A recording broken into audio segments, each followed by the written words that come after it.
allow the two children to handle the budget every year. It's okay. Off your mind. It's okay. She Off your mind. Chai! Now wow, people wey suppose talk truth to power don't off mic. And if we talk, now 500,000 they go summer us, call them hate speech. But fear not, Maiyegun don't come. Ingo torchlight every corner, nooks and cranny of all these bad people where they spoil our country.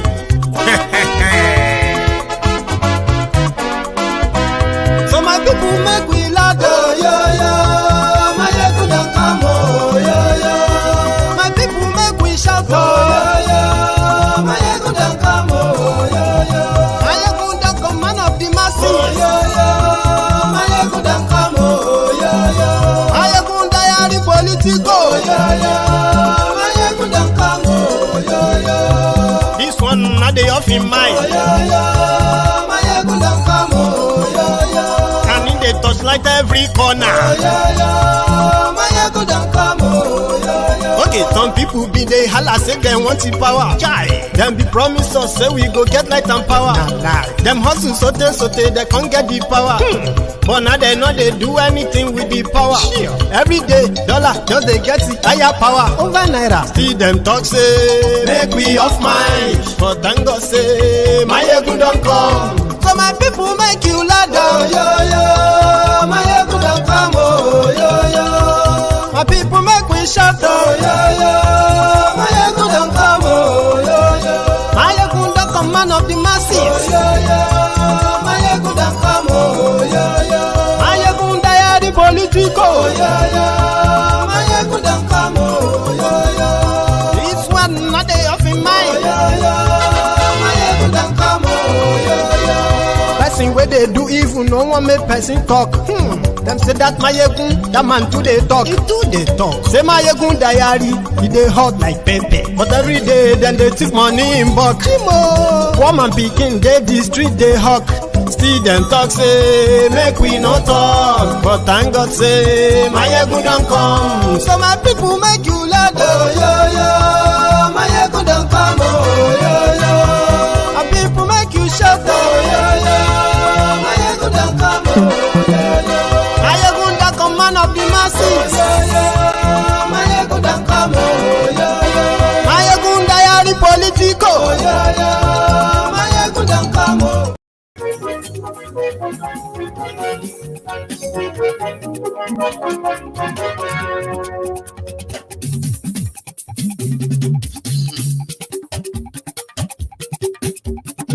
Maiyegun, hello there. Maiyegun diary, Maiyegun number one. Good morning to you, good afternoon to you, and good evening to you from wherever you are watching from. This is Maiyegun live. Maiyegun diary, Maiyegun number one. Lórí Facebook, lórí YouTube. Maiyegun diary, Maiyegun number one. Kindly share this broadcast with your friends and then your not so friendly friends as well, and tell them that Maiyegun today. Maiyegun diary, Maiyegun number one. Oh, Bashe, Ani Maiyegun Mawi. Maiyegun diary, Maiyegun number one.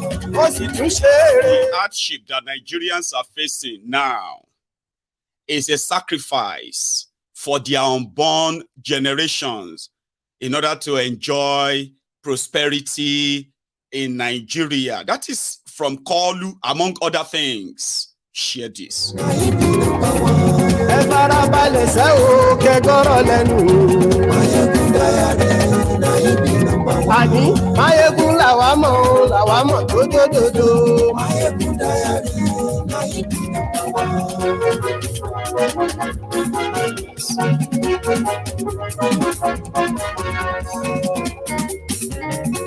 Ani ẹ̀sùnra kì í. Maiyegun ti dé. Ọ̀jẹ̀lú ẹ̀sùnra kì í. Ani ẹ̀sùnra kì í.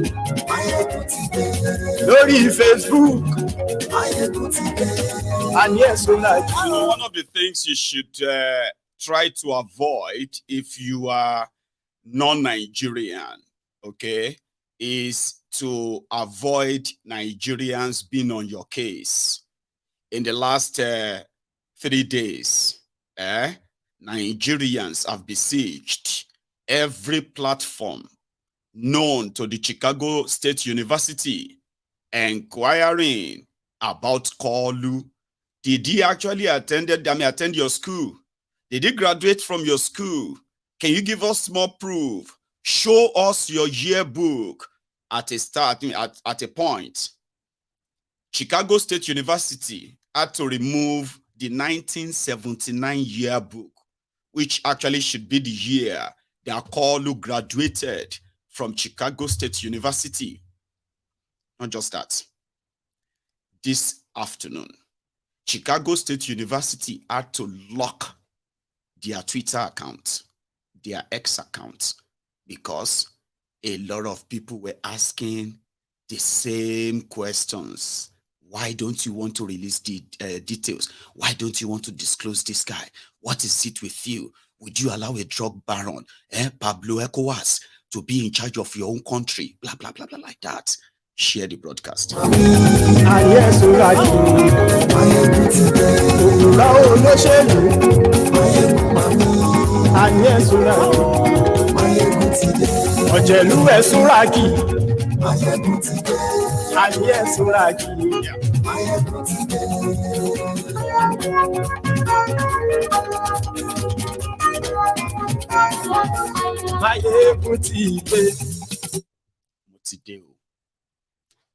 Good morning to you, good afternoon to you, and good evening to you from wherever you are watching from. This is Maiyegun live. During the 2023 charade called election, well, that's fine. I'm gonna. I got a message here from the directors. No, sorry, not you. I think it is from Olamide Suraj. You want me to talk about BRICS. It's not part of the chat tonight, but who says it can't get there? Well, we'll get to that part. Don't worry. Let's first take it, as it is scheduled. During the 2023 charade called election and their campaigns, the Nigerian Bar Association, which happened to be the umbrella body of all the legal practitioners in Nigeria, a supposed respected kind of organization, they organized a debate for the presidential candidates across board. And when the day for that debate came, Atiku and then Obi, they were readily available until Kolu wrote it in the papers that NBA is compromised, and majority of them, they were just there to mock him. That is Tinubu. So he stayed away from the debate because they were compromised. Then after the 2023 charade, many of these same lawyers were falling over, heads over heels, trying to get a placement in his legal team, at least to cash out too. Then fast forward to after May 29, when Kolu, like I told you, that the worst thing to happen is that Kolu contested in your elections and rigged the election, and he got sworn in. It is the greatest crime, organized crime, anyone who was probably on suicide mission politically will embark upon if Nigeria was a real country. But they know who they are playing with. So they committed this crime and is now sworn in with all the power of the president of a country. And me, I may not be an old person, and I'm not too young as well. I have been alive long enough to know that the only mistake you should never make is to allow a known criminal to take power. Once it does, it's either death, or a surprise revolution that will actually get him out of there. I have told you that before. You will be able, you kind of get to know more as the months and as the weeks and months comes by, as you will see all the institutions that you probably thought should be able to, act as a checks and balances and stop this madness, so they won't be able to, everybody will align. So NBA did their own elections too. And another guy became their president. And since then, he has made it very, very obvious that whatever all of you are quoting, whatever law that you think Tinubu has broken, that is yours. He has been twerking towards him for a while. In fact, he is one of those who has been given a sort of a legal credibility voice to the charade that brought about Tinubu. And like I know, in Nigeria, it doesn't matter how you get the power. It doesn't matter, okay? The entire country may even be against you coming to that power. But the moment you have that power, the criminal establishment in Nigeria, which involves not just the politicians, so including your pastors, your imams, and the rest of those people you call the elder statesmen, they all have to queue behind. And according to them, it's going to be a matter of time. Everybody will still queue behind. And the same NBA, compromised NBA, that couldn't pull Tinubu to come and tell them his policies and the rest. This guy came and he said, they are so happy and they want Tinubu to come and repeat what he did in Lagos, in Nigeria. What did Tinubu do in Lagos? If you are a Lagosian living in Lagos right now, watching me from Lagos, would you wish the slum you are living in right now, the life you are living in that your Lagos right now, would you wish that on the entire country? Would you?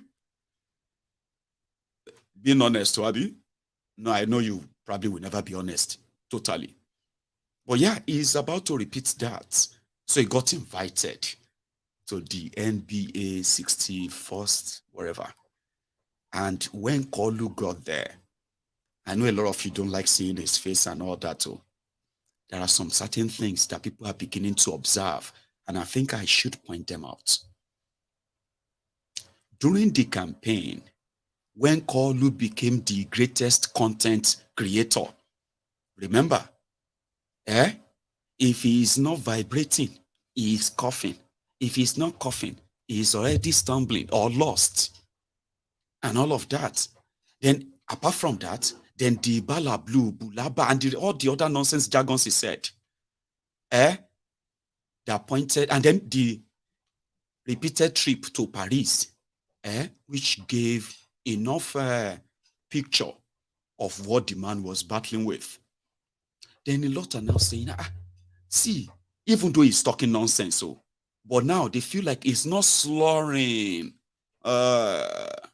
like during the campaign.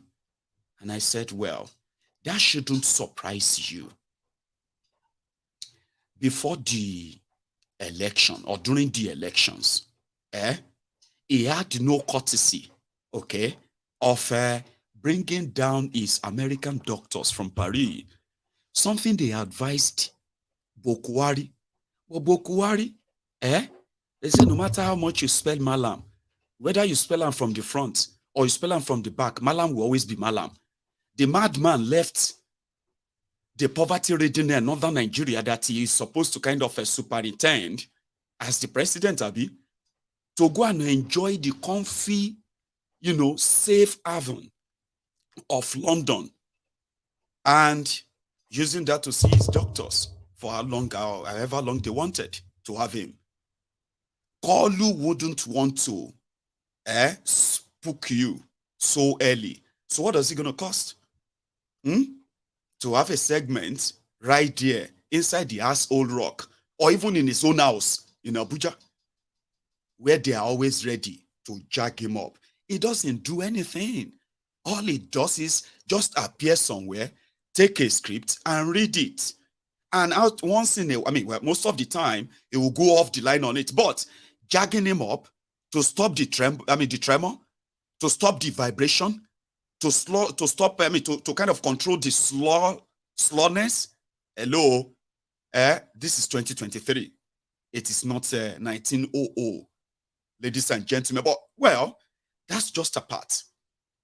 Other thing I observed is just similar, telling Nigerians that whatever they are going through right now, it is just temporary. It is just something that like a sacrifice. It's giving that same vibe of Bukwari. Abi, the vibe that says, oh, the country is in a mess. That's what Kolu said. He said the country is in a total mess, financial mess. Almost 100% of the Nigerian revenue is being used to service debts. So just same thing to tell you that in 2015, that kind of storyline, they were selling well because once Bokwari and APC, Egbekegbe talk about the poor economy, they quickly point the fingers at PDP. It was easier. They were able to name names. But you know one thing that Kolu is not telling you is that he confessed that Nigeria is in deep shit. They met a country economic in total ruin. Who ruined that economy? Who transferred that power to him? Who was in charge? That is the trick, the lie, the manipulation that follows every other thing that makes you feel like, okay, it's true. So we'll sacrifice. No. You will sacrifice your lives, whether you like it or not. They will sacrifice you. That's the intention. But the vibe is about, is you Nigerians. You must know that you have to, it's all back to you. You have not been those who have been sharing their hundreds of billions of your money to buy cars, enjoy holidays, and on and on like that. Not you, them. But he was saying all of this in front of the same NBA. But you could tell in the room, if he was anyone close to being legitimate, at least there should be a sign of that when he walked in. Let's start from that. Like I said, some of you may not really like his face, but I want you to please, for the sake of the diary, listen to it. But when he walked in, look at the atmosphere.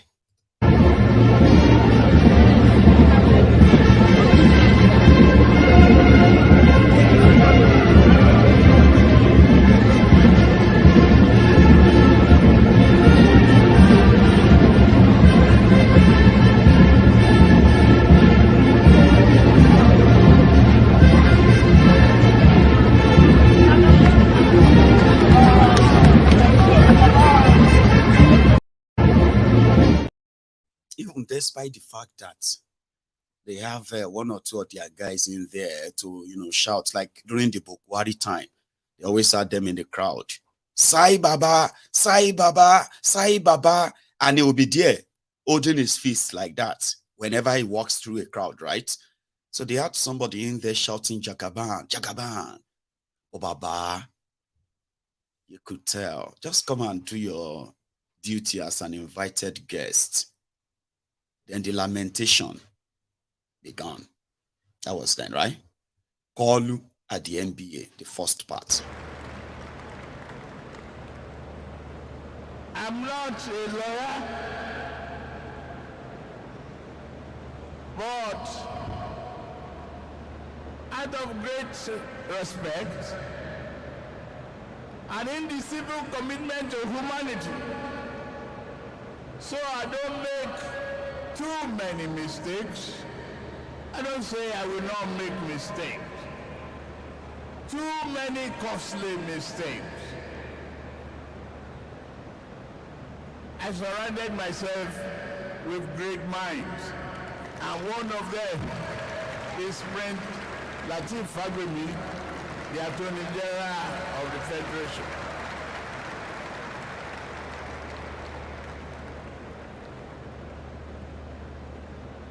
Getting it right, charting the course for Nigerian nation's building is extremely apt. Is extremely relevant to the present-day situation in our country. We have to get it right. And together is the theme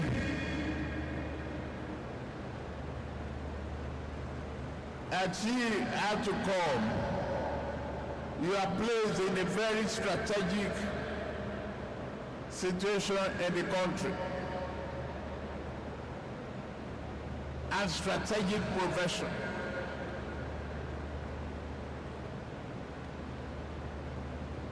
Together,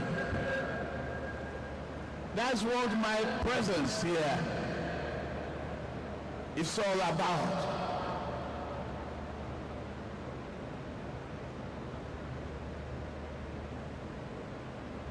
You are learning.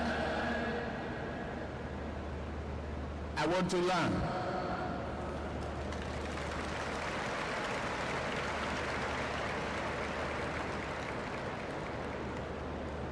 Where is the level of drilling down on the inquisitiveness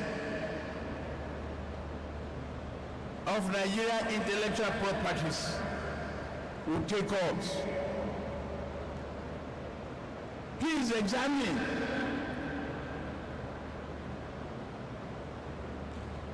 Why are we blessed and so blessed, and we are still lacking?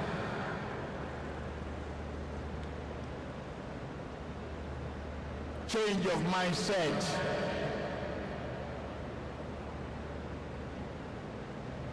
We accuse our nation, our previous leaders. We complain a lot of the past. Is that a solution? No. Look forward. Be determined. God has given us a creative mind and will. African people are not dangerous people. We must respect our greenback, our passport. Greatness of our nation depends on that pride that we owe to the next generations, that Nigeria is our country, our motherland.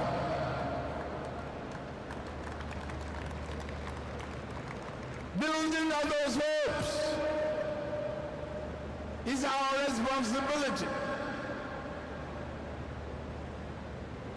Not about you, not about me.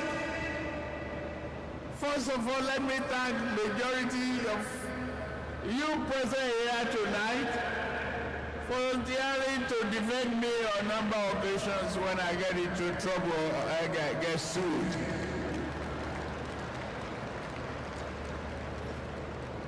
It's not about money. It's about your love for my activism and my capacity. You volunteered. Thank you. Men and women of the bar.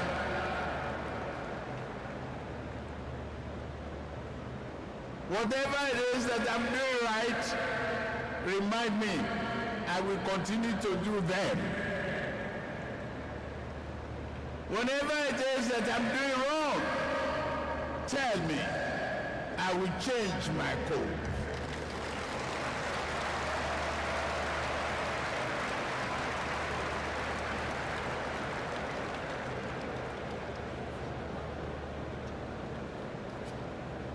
The theme, charting the course for Nigeria's nations building,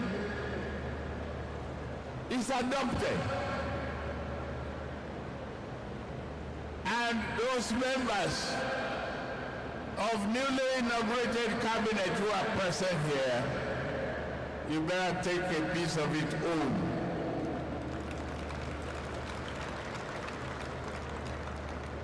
Let's get walking. We are going to make a promise here, like we make the pledge for the nation. A change of mind, a change of attitude, a change of approach to governance. I could see our chief host, the landlord of Abuja,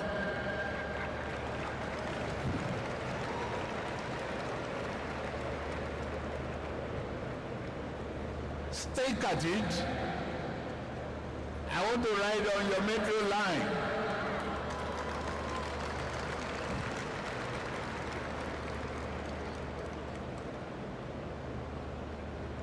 If I ask for free land, don't give me.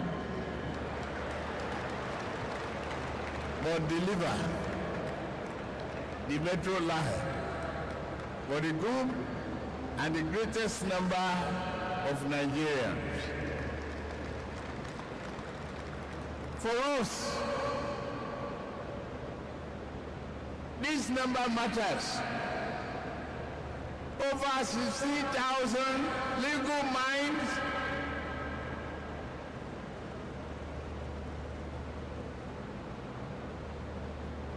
you are here not to picnic. You are here to chart the path. And my trust and respect is for all of you gathered here. Oh my God, I'm so sorry, right? I know some of you are kind of traumatized. Sitting down there like, what is he saying? Kolu was supposed to deliver a note on charting the course for the developmental nonsense of Nigeria. They gave him a keynote. He had a note that he was supposed to deliver. Something to talk about what his government is doing, this or that. But you heard that, Abi. I'm sorry that I usually warn people ahead. I usually warn you. I say, please don't go and listen to Kolu. Like say you wanted to listen to somebody who gets sense. Or he's going to say something reasonable. You can't make anything out of what he is saying. You can't. Abi, is it only me? Maybe it's just me, Sha. Could you make any sense out of that 8 minutes video that you just watched? Anything? Right. He told the landlord of Abuja to make sure that he delivered the metro line for the people of Abuja. Abi? That if he ask him for free land, he should not give him. Okay. What else did you pick from that? I couldn't pick anything. But at the same time, I picked gists.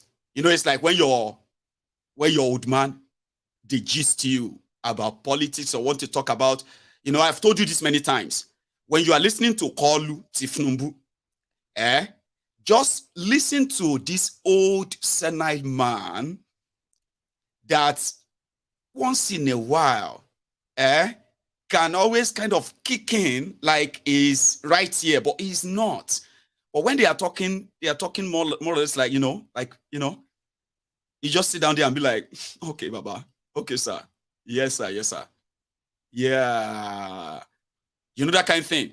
But I'm not talking about the elderly ones who are still very sharp. Or there are 80-year-old men who are still mentally sound. You will be surprised. That's why a lot of them are looking at Kolu and they're like, did they not say he's 71? You see, Baba 80 years, Mama 80 years in Nigeria. They are looking at Kolu like, why did he suddenly just grow old? The way he's sounding like he's older than them. I've had elderly people who have told me that. Like they are 80 and they can still, their congenital, what have you, is still very much very sharp. Maybe lucid a bit, but still sharp than that of Kolu. I don't know if you picked anything. So he was talking about 16,000 lawyers. I believe in you. And then he kind of acknowledged them for fighting for him whenever he got into trouble.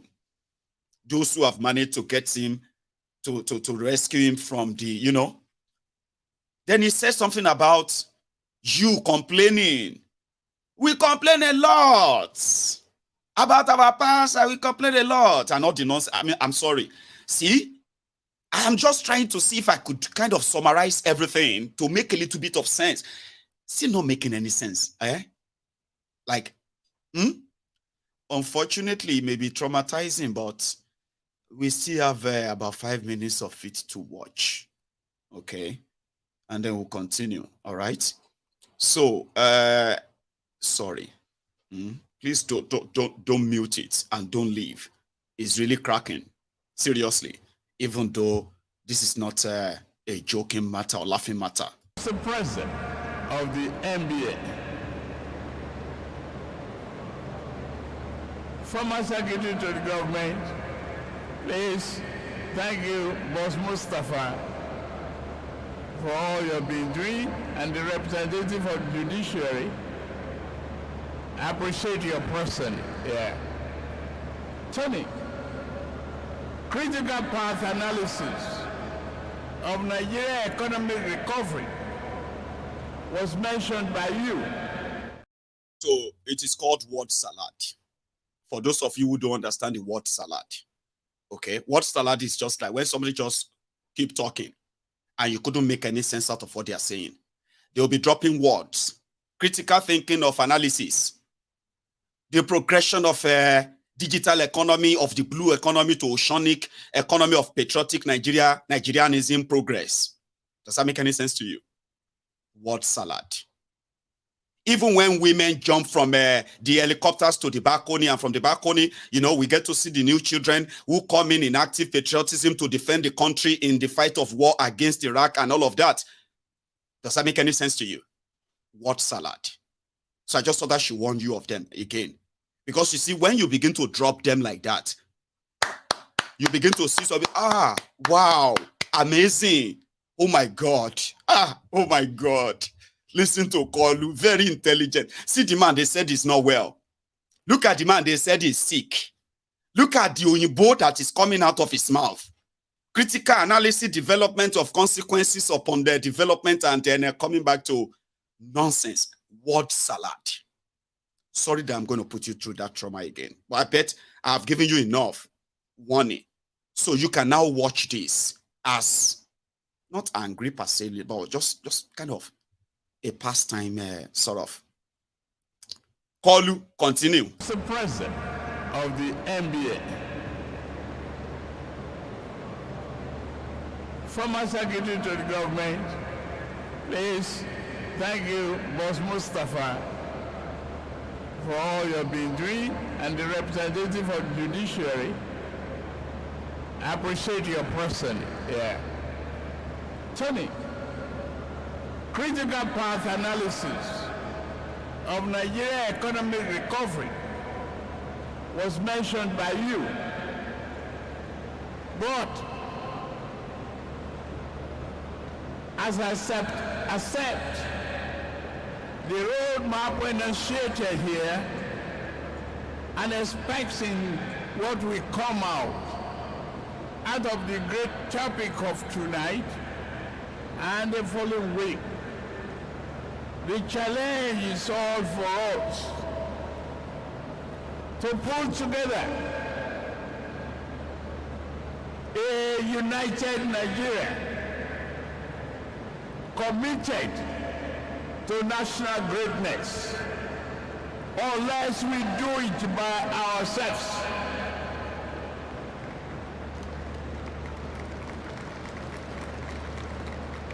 Unless we employ change of mindset, we cannot achieve the desired progress. I'm not being cynical. I'm being factual. The hope is here.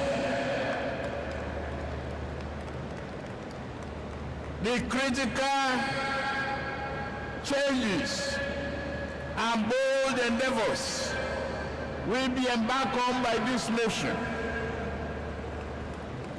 depending on the cooperation and the collaboration of all of you in the private sector, the drivers of the economic growth and prosperity. Yes,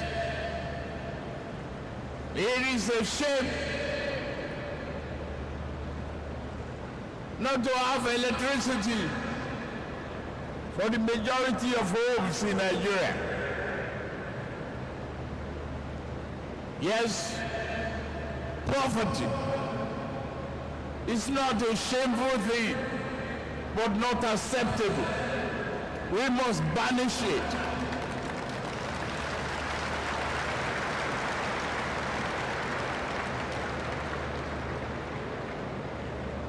So you all, rigorously thinking of investing in Nigeria must be a dream. But let's interrogate, how did we get here?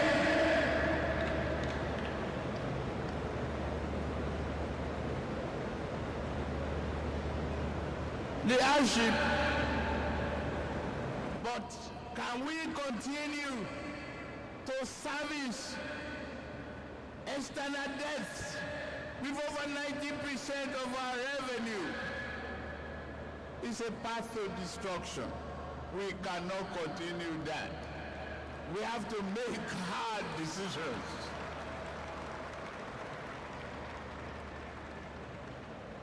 It takes unflinching courage, like men and women of the bar, defending our values, to bring about the changes that are necessary for our country to get up and be respected. But first of all, please employ one thing. Charity begins at home. It's all that you are pleading here.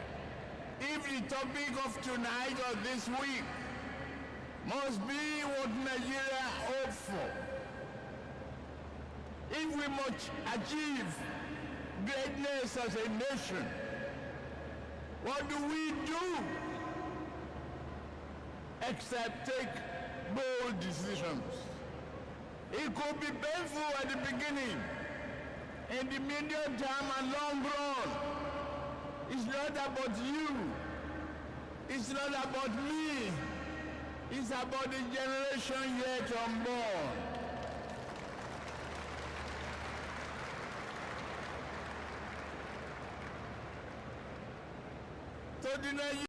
Olórí burúkú ni wọ́n aládẹ̀wò ẹ kórí burúkú ẹ bá Nàìjíríà jẹ ráìsì di 1-3 foreign rice tá a tún wá ń jẹ yìí kò sí òun rẹ̀ ń jẹun òun dájú táwọn ń jẹ lọ kò ní jẹ yan kó parí. Ó dàbẹ̀ kórí. wọ́n sọ tó gé kí ló tọ́lẹ̀. Once again, I didn't mean to traumatize you.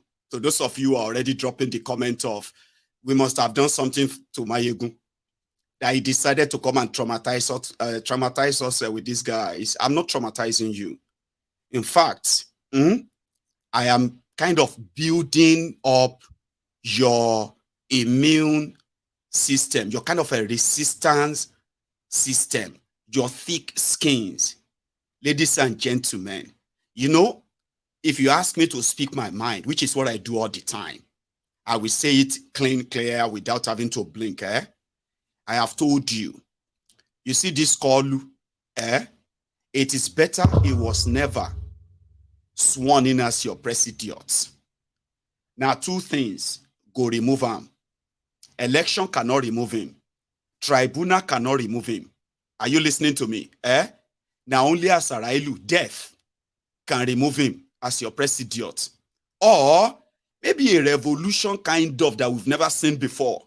Apart from that, ladies and gentlemen, you would have to grow the thick skin for another 8 years. You know, I'm not wishing you bad though. I'm just saying, like I told you, I have lived long enough, right, to see what Nigeria's system actually is. Except for any of these two. You better start getting used to seeing his face. Start getting used to it. I mean, okay. I'll not dampen your spirits anyway. That was Kolu. Kolu is there now as a motivational speaker. We must. It starts with you and me this evening. People where they share billions, hundreds of billions of your money. While palliatives to fight poverty. Palliatives to fight poverty is their own economic policy of fighting poverty. So, that would then take us, I'm still coming back to that, but just to take your mind off all this feeling and all that, or maybe to calm your nerves, okay? So what I'm going to do is that I'll take you to Bayelsa, where the real Nigerians, people will get crude oil, that they break into warehouse, they look for expired rice. How come government stockpile food that later expired? How? So this palliative thing is about to be another crisis in Nigeria, breaking into the warehouses. It happened not long ago. I think it was in, what was that again? Was it Zamfara or there? But it has just happened in Bayelsa State. The hunger, they choke everybody. They hold everybody from every angle. That when they heard that the palliatives that Kolu promised them is being stored somewhere and it's not being shared, people enter town, see people's papa, people's children, everybody, you know, kind of defying all the risks. I went out that night. Take a look at this one. There's still plenty for inside here.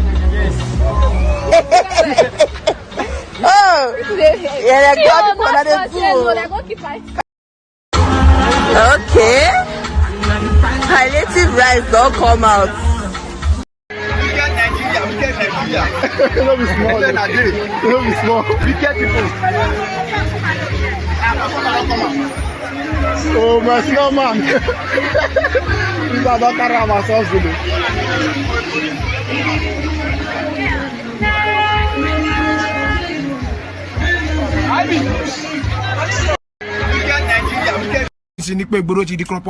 Everywhere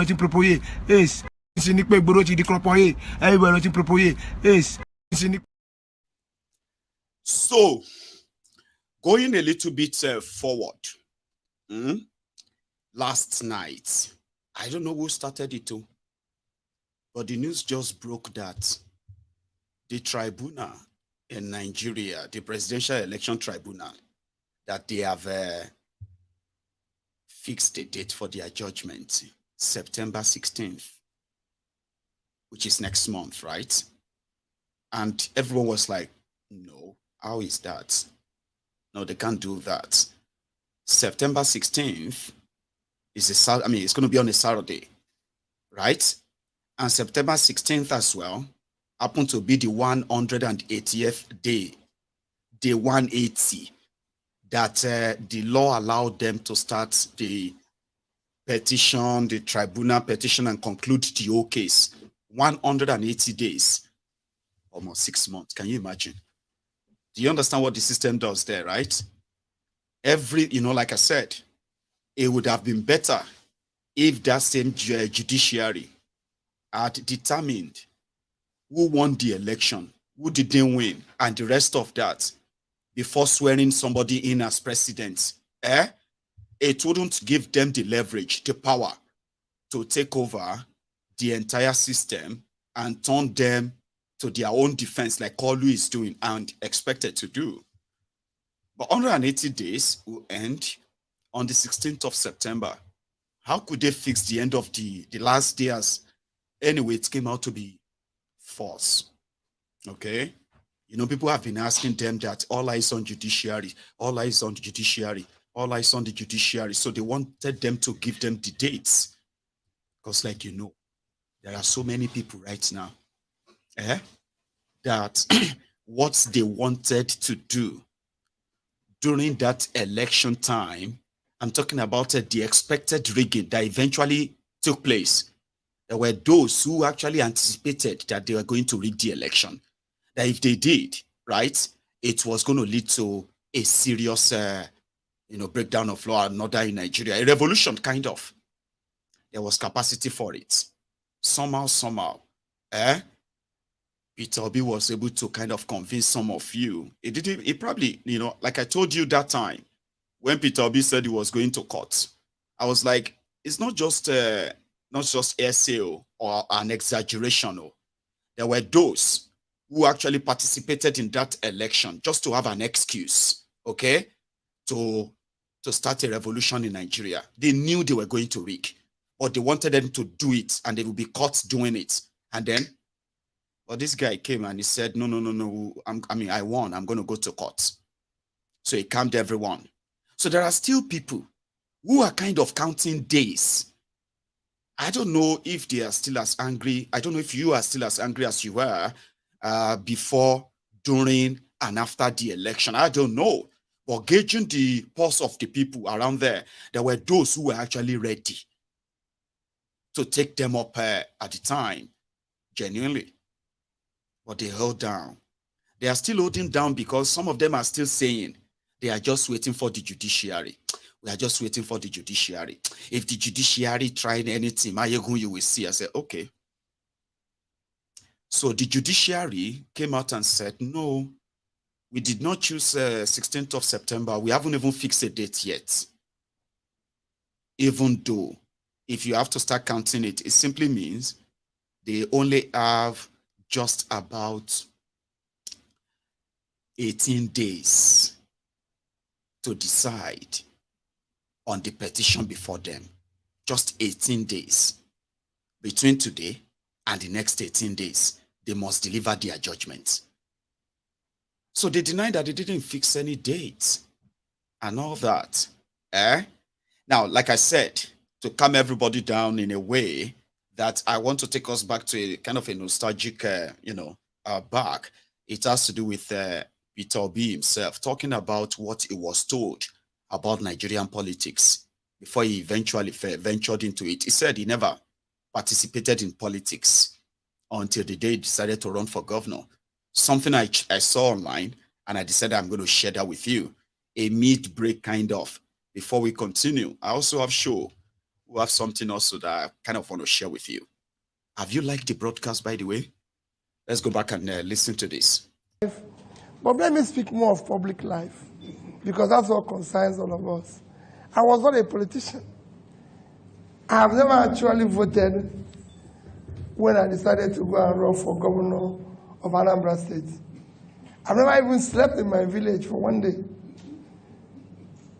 But something happened that made me to decide this is enough. And what was that? Coincidentally... Sorry, for the record, that clip was 6 years ago, just for the record. But let me speak more of public life, because that's what concerns all of us. I was not a politician. I have never actually voted when I decided to go and run for governor of Anambra State. I've never even slept in my village for one day. But something happened that made me to decide this is enough. And what was that?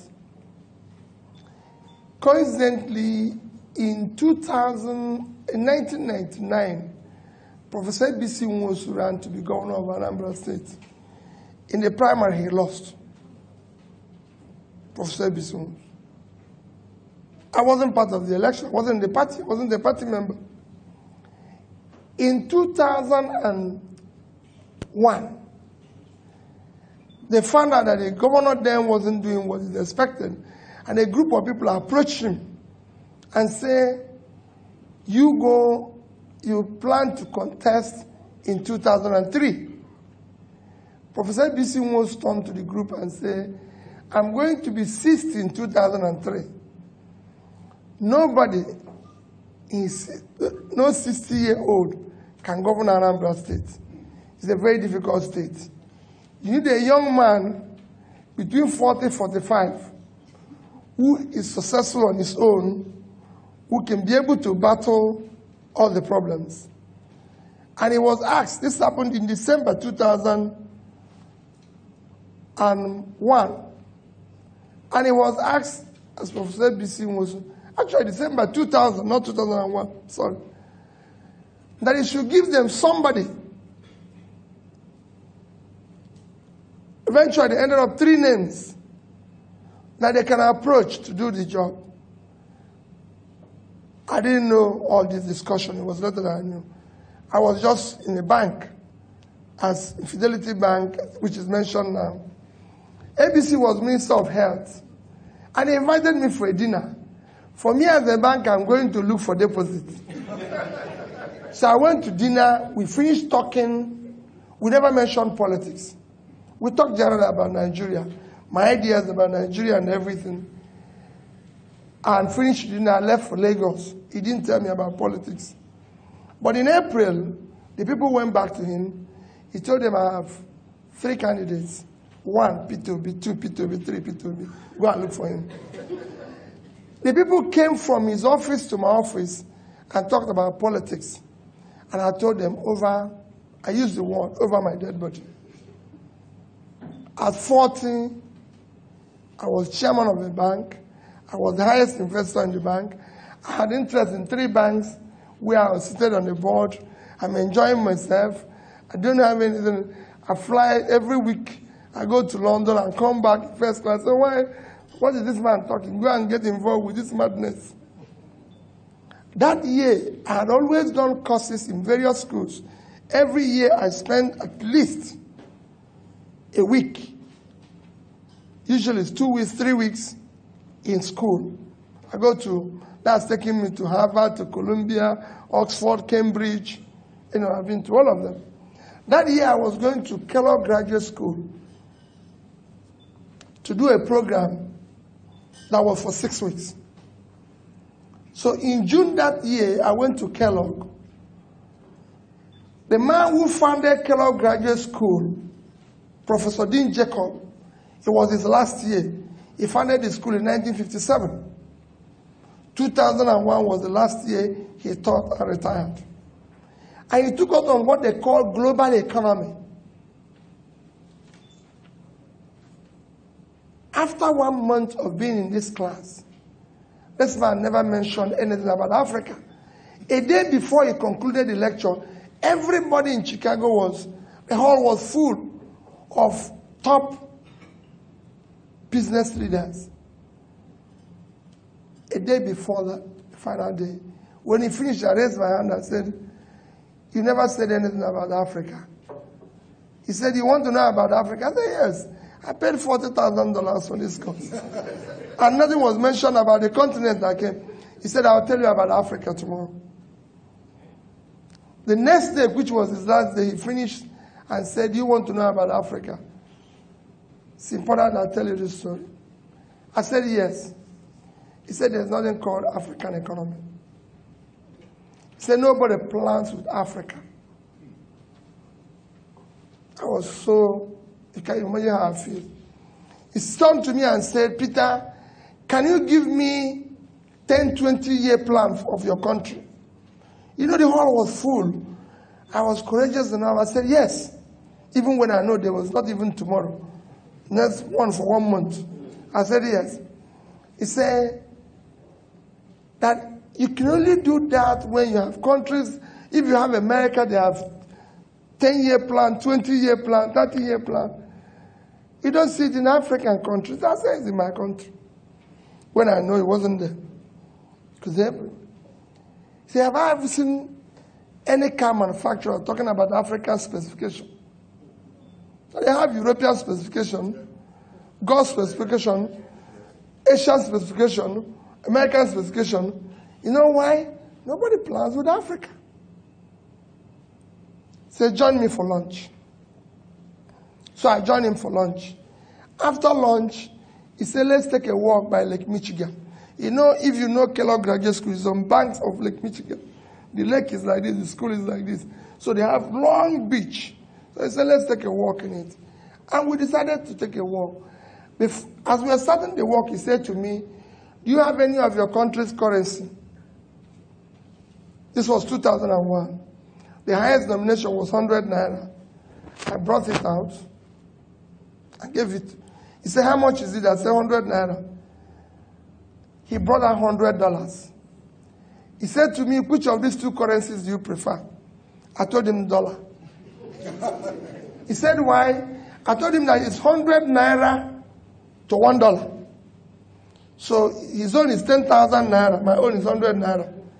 So he said I should keep his dollar and take my naira. Took my naira. So he gave me $100 for 100 naira.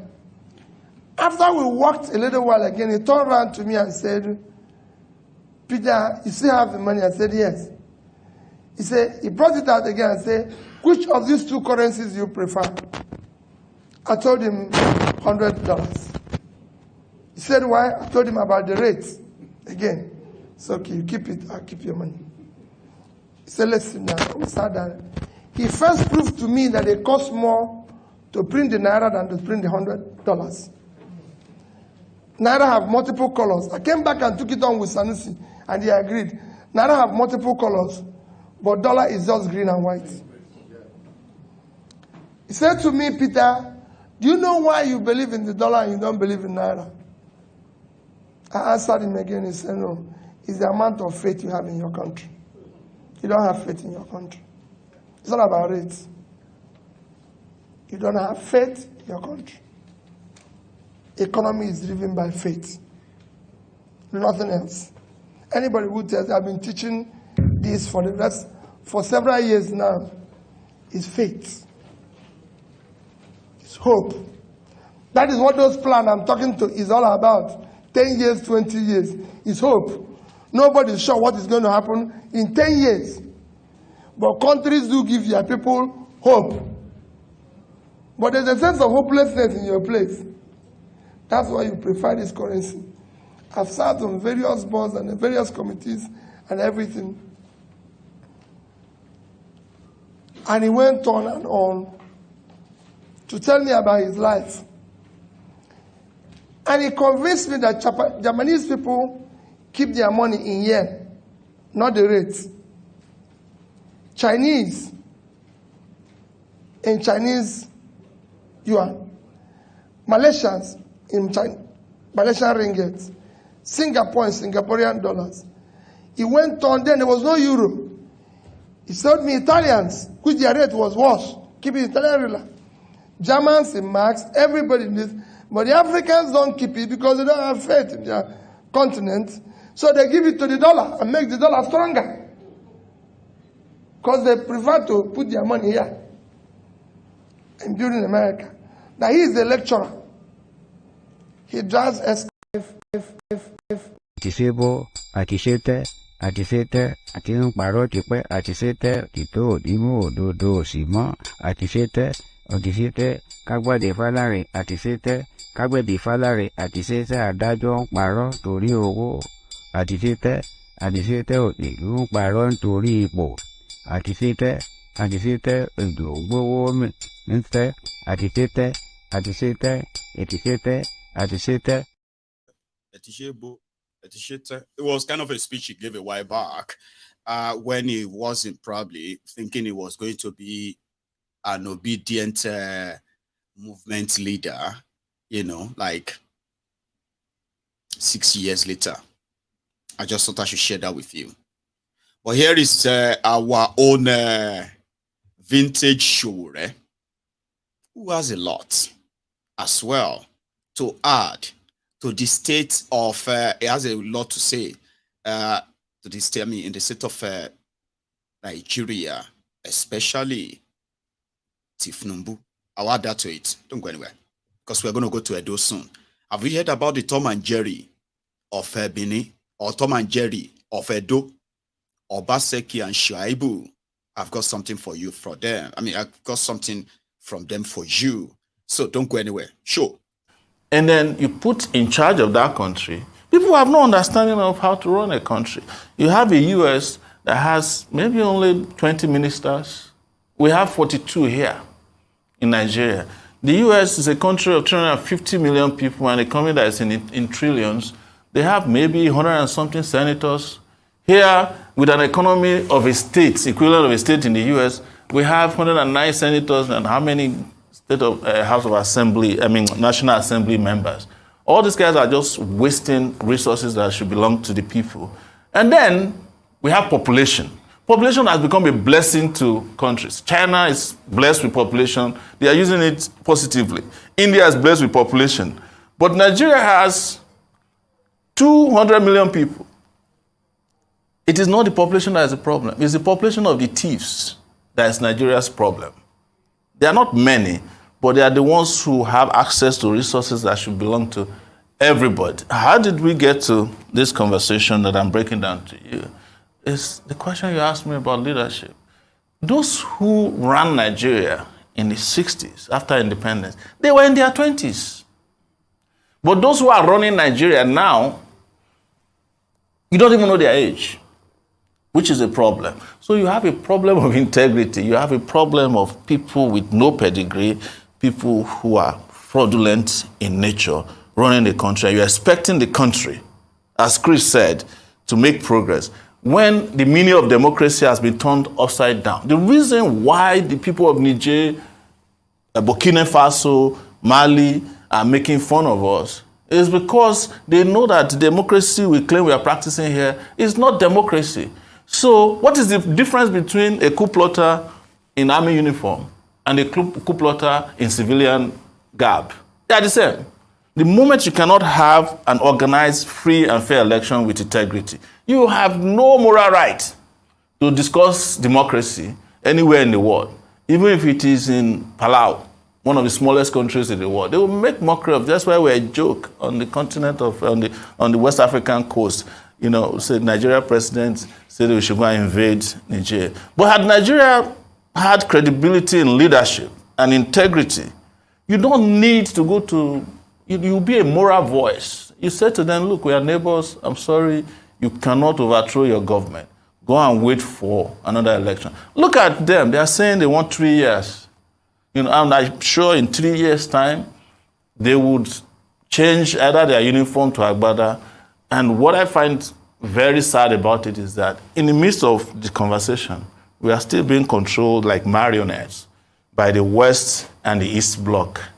You know, people now prefer Russia to America. That is how we got into the situation we're in the 60s. That whole East and West Bloc, dichotomy, and the use of the African continent as experimental space for whatever their own ideological things are.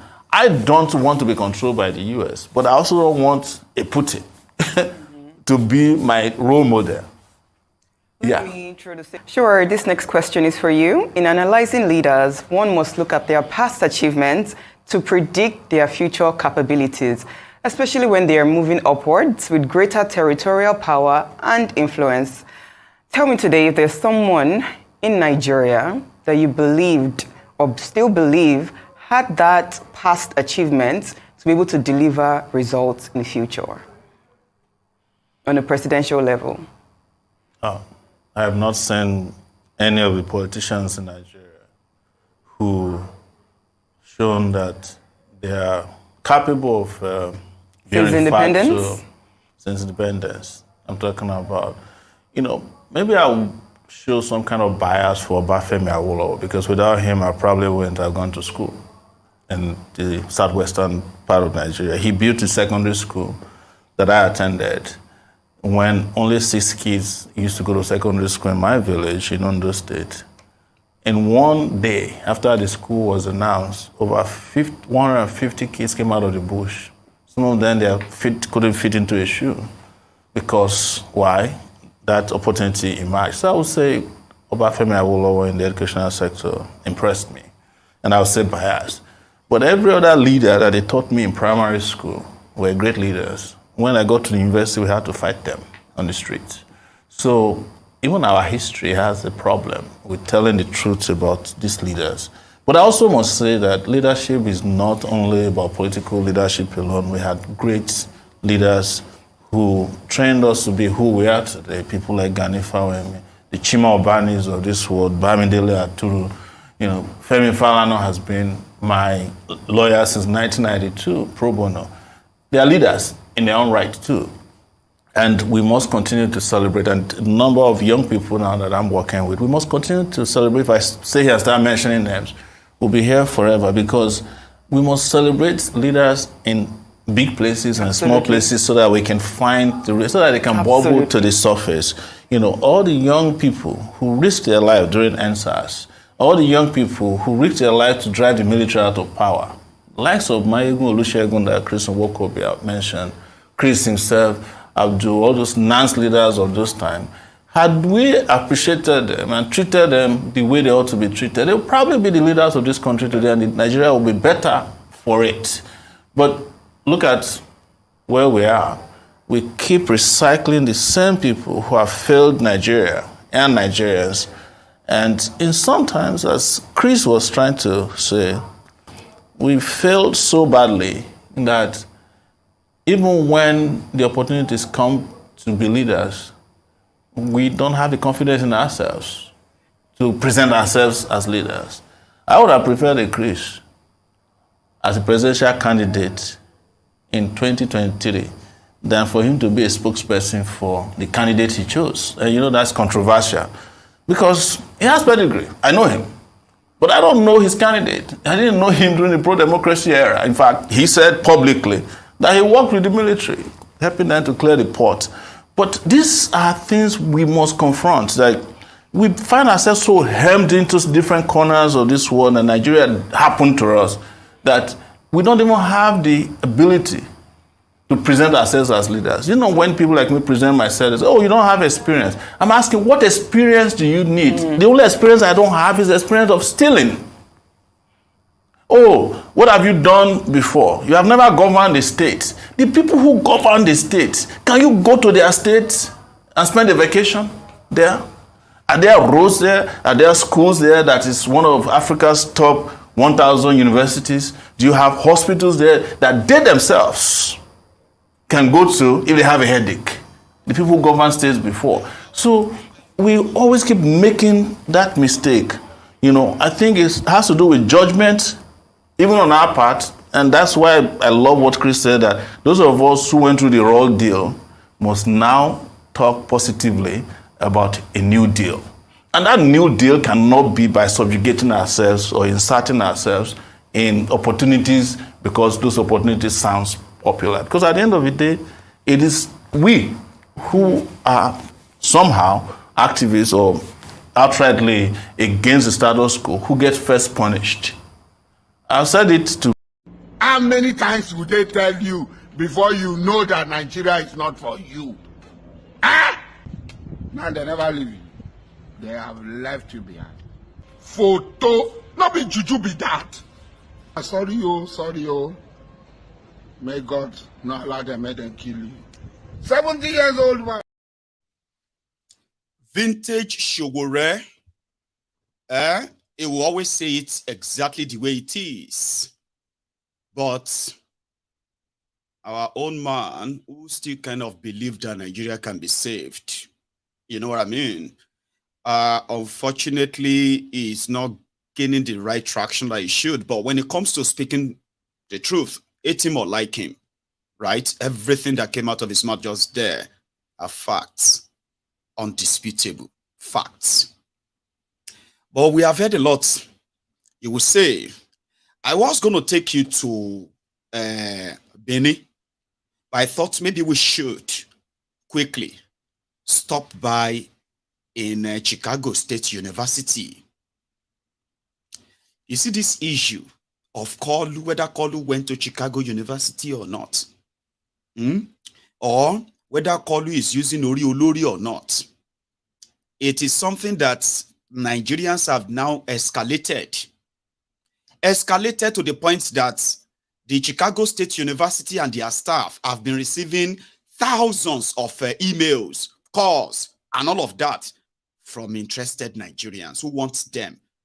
Why are you going to court to go and ask court to release the document? Why can't you just release it? Would you allow somebody who is a Pablo Escobar, to be your president? You know, Nigerians now, typical. Fire them here and there. So the guys have to, one, they deleted the 1979 yearbook from their website. Then they went onto their social media handle, and they locked their comment section, locked all their tweets. You can't retweet, you can't do anything there. Just in 2 days, though, 48 hours. Meanwhile, Kolu in America bankers were in Chicago bank, in Chicago's courts, is asking the courts not to allow Chicago State University to release its details. Because Nigerian bloggers are going to be mocking him. Why would Nigerian bloggers mock you? I mean, you should even release it yourself. I mean, if it was me, I would release everything myself. Oh yeah, F9 parallel. Oh yeah, you know what I mean? Like, oh yeah, wait till you want. But somehow, Tinubu believes that there is something more damaging. I believe too. So he's asking them not to release it because of Nigerian bloggers. But people started, 1979 yearbook for Chicago State University has become the most searched for documents or web link right now by Nigerians. I'm not joking. And I want to say a big thank you to Ferreira Manuel. I got your email. It'd be like, say, you found one. So while we were here, I received an email from this viewer, Ferreira, who said, Maiyegun, here is the copy of 1979 yearbook that everybody has been looking for, and they said they couldn't access here and there. It's managed to. If you haven't already, or if you can't see it anymore, somebody just send that to me, and I'm going to share that with you. But there's this problem too, like, as usual. Everybody, the students who are supposed to be like mates, course mates, classmates, and the rest of them in 1979 graduating sets, in their yearbook, they put up all of different activities, like group activities, sporting activities, and so many other activities that they, kind of participated in their yearbook. Somebody, and another thing, every person in that yearbook, every person had their name spelled correctly. Now only that of Tinubu they no spell correctly. We don't know why. Okay. So it said they spelled his name as Bola A. Tobs. What the hell was Bola A. Tobs? Tobs. I don't even know how to pronounce that. So a lot of people are kind of like, Omo, is that even real? So I haven't seen this yearbook like this. I've only been seeing a screenshotted part for some time, including some reports that have covered this same topic in the past. I've only been seeing screenshots, but for the first time, Ferreira, my viewer, has given us the full year book of 1979, the year that Tinubu supposedly graduated from the Chicago State University, Abi. And by now, you would expect some of the colleagues of Tinubu to also come out and say, we went to school together now. Oh, I know him. I mean, I remember him. Kind of, sure, you know. And being a political activist that he described himself as, you would expect some of his activities to be captured as well. But anyway, I haven't seen this book, so we're going to see it together. Now, 1 second though. So this is, okay, that's not it. I've got to go back. So they call it reflections for somebody who kept their own and uploaded it on online. Okay, so archive.org.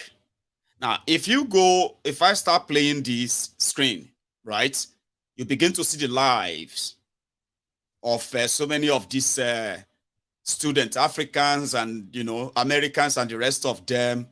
What was it like in Chicago in the 70s, mid 70s to late 70s? Chicago State University. That's what it was before. Yeah. And then you get to see those who are like their presidents, club president, union president, and all of those, right?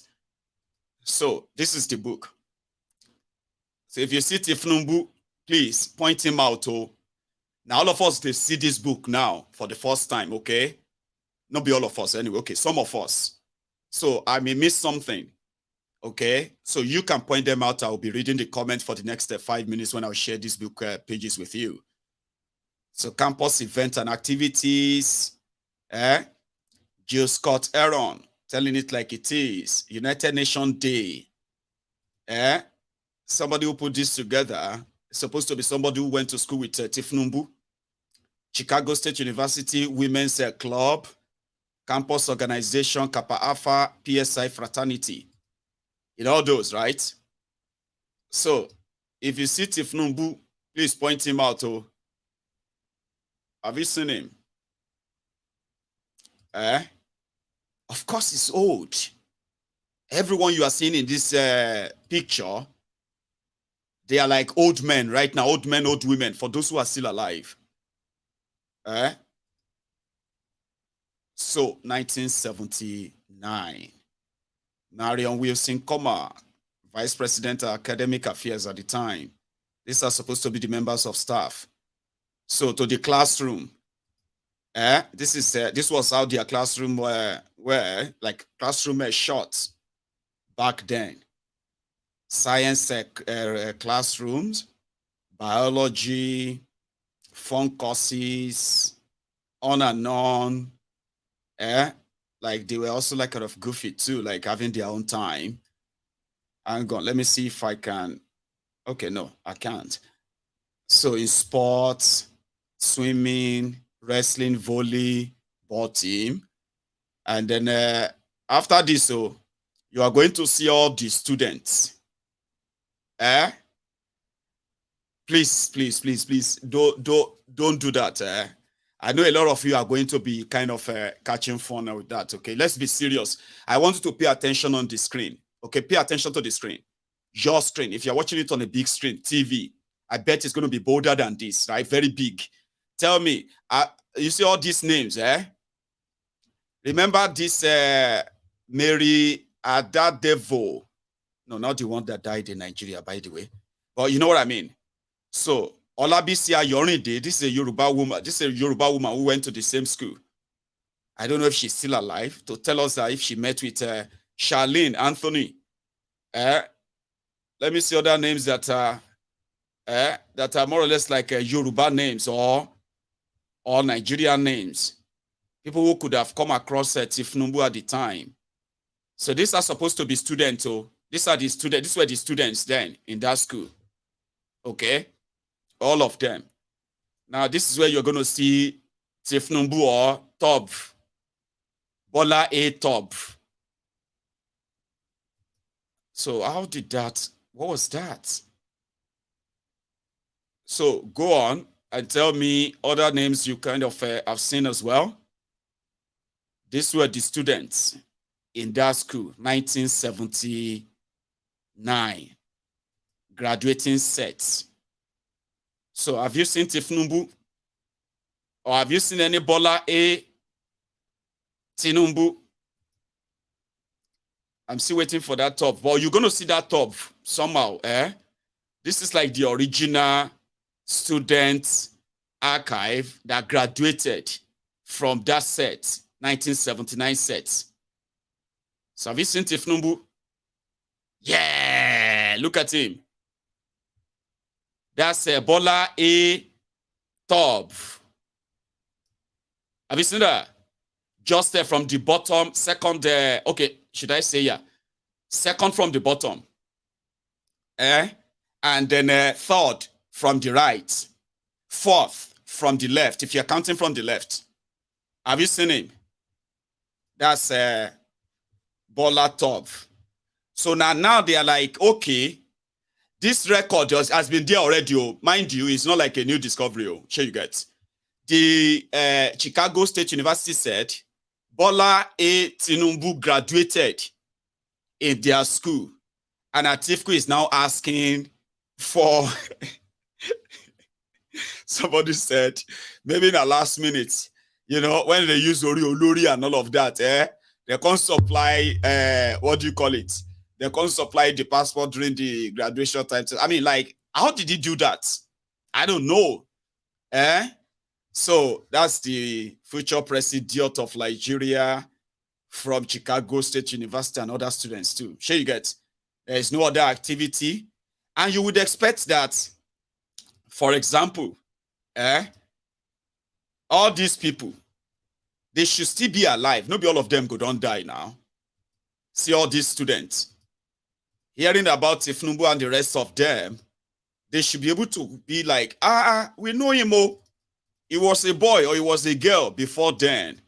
So, Ferreira, thank you very much for that, okay? For sharing that with us, or in fact, bringing that up. So the same colleague will be going to the US. It will be going to the US in September. And they just said that he wanted to cut costs. So anyone who is not, who has nothing to do in America should not follow them to America because they want to cut costs. Bobo. But anyway, I told you about the Tom and Jerry. The Tom and Jerry of Benin, or the Tom and Jerry of Edo. That's Obaseki and Shaibu, Abina Shaibu, his own deputy.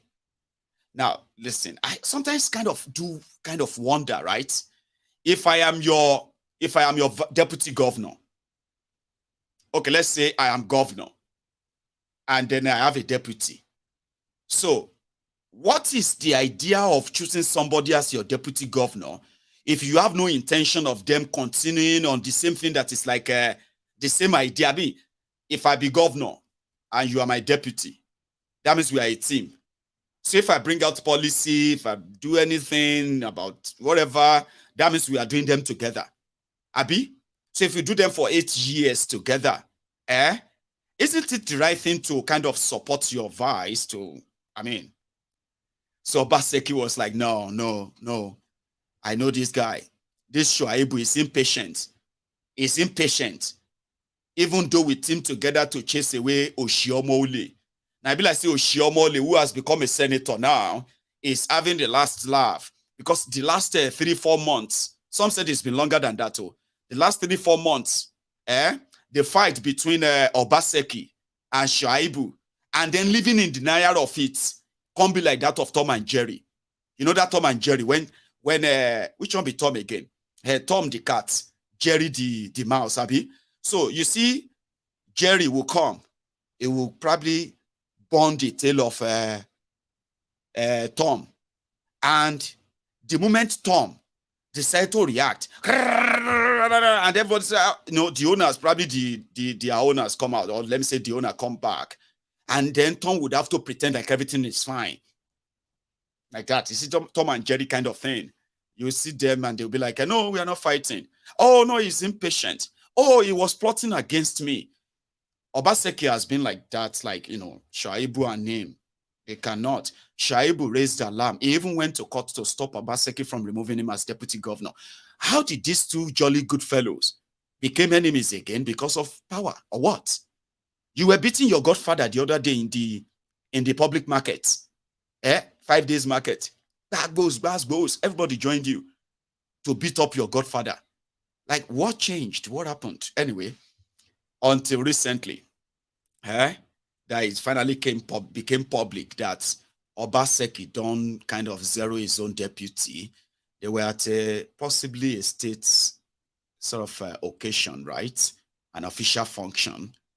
And Amor bounced the deputy governor, Nisha. DSS bounced the deputy governor. Don't come closer, okay? Wait. I am Shaibu, the deputy governor. I want to speak. I want to greet His Excellency. Obaseki was like, no let her near me. No let her near me. Stop him. Don't let him get closer to me. I beg. Tell her say I no day here. Oga no day. Sorry. Deputy governor. Mr. Governor is not around. But he's the one, he's sitting behind you now. Sorry, he's not around. Oga say make I tell you, say no day around. So that's exactly what the scenario became between these two former jolly good fellows. For he's a jolly good fellow. For he's a jolly good fellow. For he's a jolly good fellow. And so say all of them when they screamed. And so say all of them. Edo is not Lagos. Today, they are now kind of walking about with one hand in their pockets. Waiting there inside your pocket. Waiting there inside your own pocket too.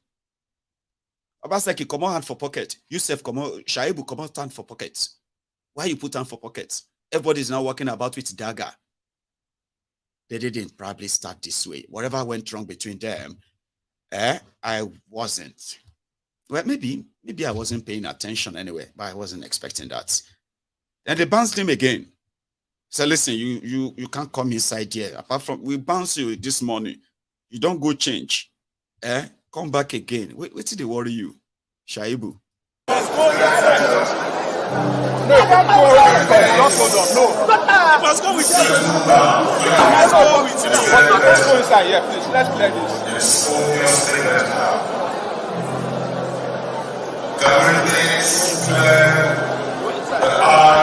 Don't go in, please. Don't go in. You're doing what is happening. No, it's not fair. It's not fair. Tell them to feel what's happening.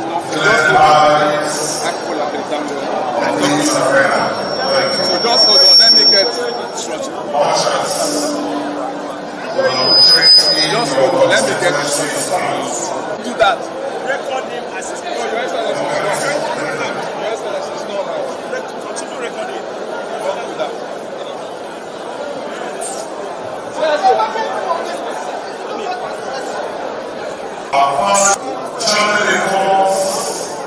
Our common destiny. 60 years after, we are gathered to know the way forward. Let's go. Retrospectively, what we are.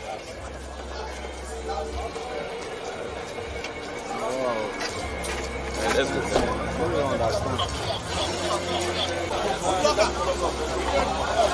Where's the boss?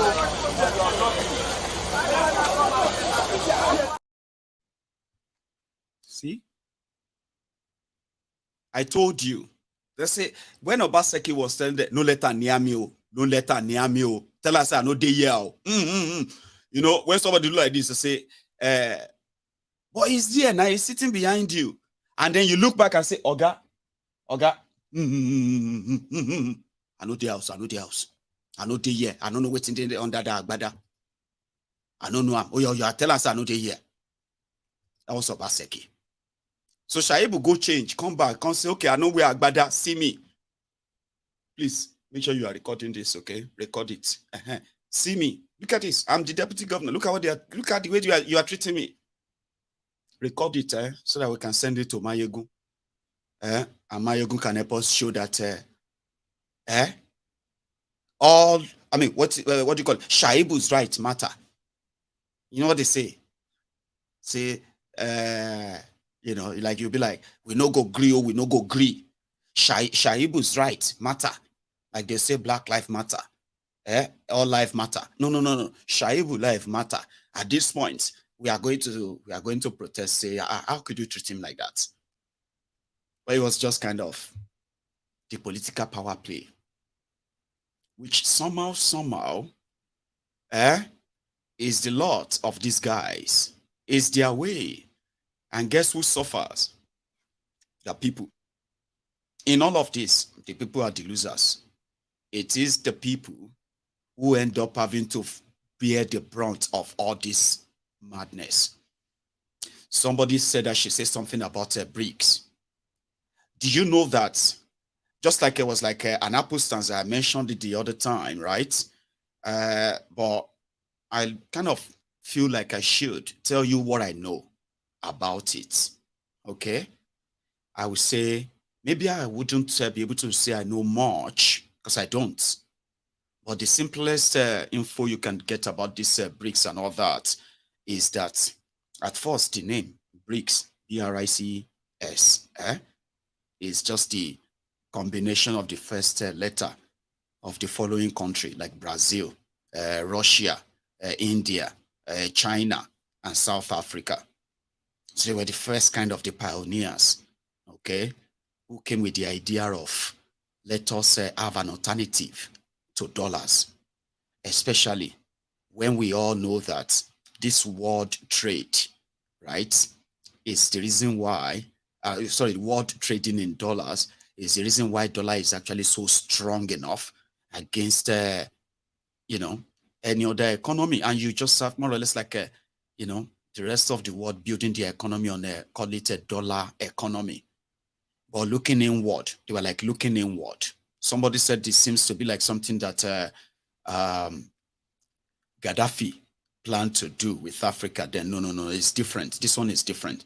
What Gaddafi was proposing for Africa then was to give to have one United States of Africa, where they would develop their own kind of government, currency, as well as all other policies that, you know, including immigration, defense, and all that, as Africans. Okay, and this one currency of Africa should be powered by gold. Since Africa has abundance of gold, that could indeed be, you know, warehoused kind of, you know, as the backing to any currency that the African chooses, or even kind of trading gold. If you want to deal, trade with us, you bring in your gold, or if you want to, you know, kind of like that. Is sort of a United States of Africa, no borders, you know, everybody move everywhere, same way, good life and all that. But this one is different, because the difference is that you now have people outside the continent, countries outside the continent, who have looked into their own economies, and they feel like they could actually go it alone without having to remain dependent on a dollar. So other countries are also joining them, by the way, and making requests to join them, because putting them together, according to the report, you have China, you have Brazil, you have Russia, okay? Then you have South Africa, which happen to be the only sort of, you know, kind of a representative from Africa so far. But others have now joined, where they are now about over, I think they are now hovering around the 40, 45 in BRICS. So the intention is this: China, Brazil, and Russia, China and Russia, they are considered as, you know, sort of a top advanced economies, okay, who have a lot that they can share in what is like the sharing of the prosperity of these economies. So when they trade, okay, you know what countries actually do together is trade. It's only that Nigeria have nothing to bring to the table, other than crude oil. And the crude oil itself is not actually the key thing that they are looking for anymore. And the crude oil that Nigeria has already lost control over anyway. So that is why Nigeria does not belong to that kind of economy where you bring something to the table. So part of what they are looking at is if they want to take any resources from Africa, for example, okay? So the terms and conditions of this deal should involve Africans in it. For example, why not develop industries to process African resources in Africa, create jobs for them, okay? And in return, whatever you also kind of need from them for your own people in your country, you give them the fair share, like fair price for their resources. So this time around, it's like building the economies of member states, trading in their own currency.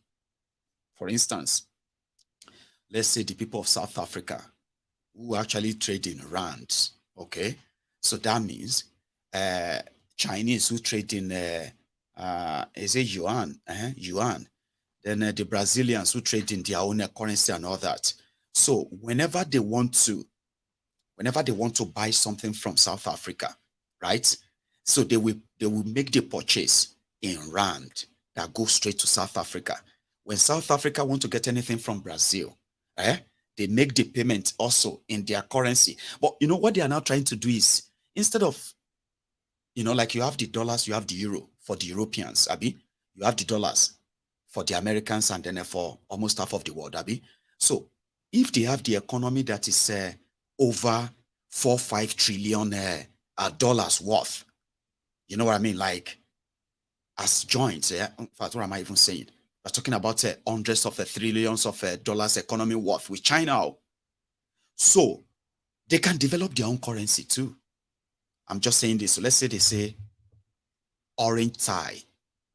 They can develop the same way you have euro, the same way you have a dollar.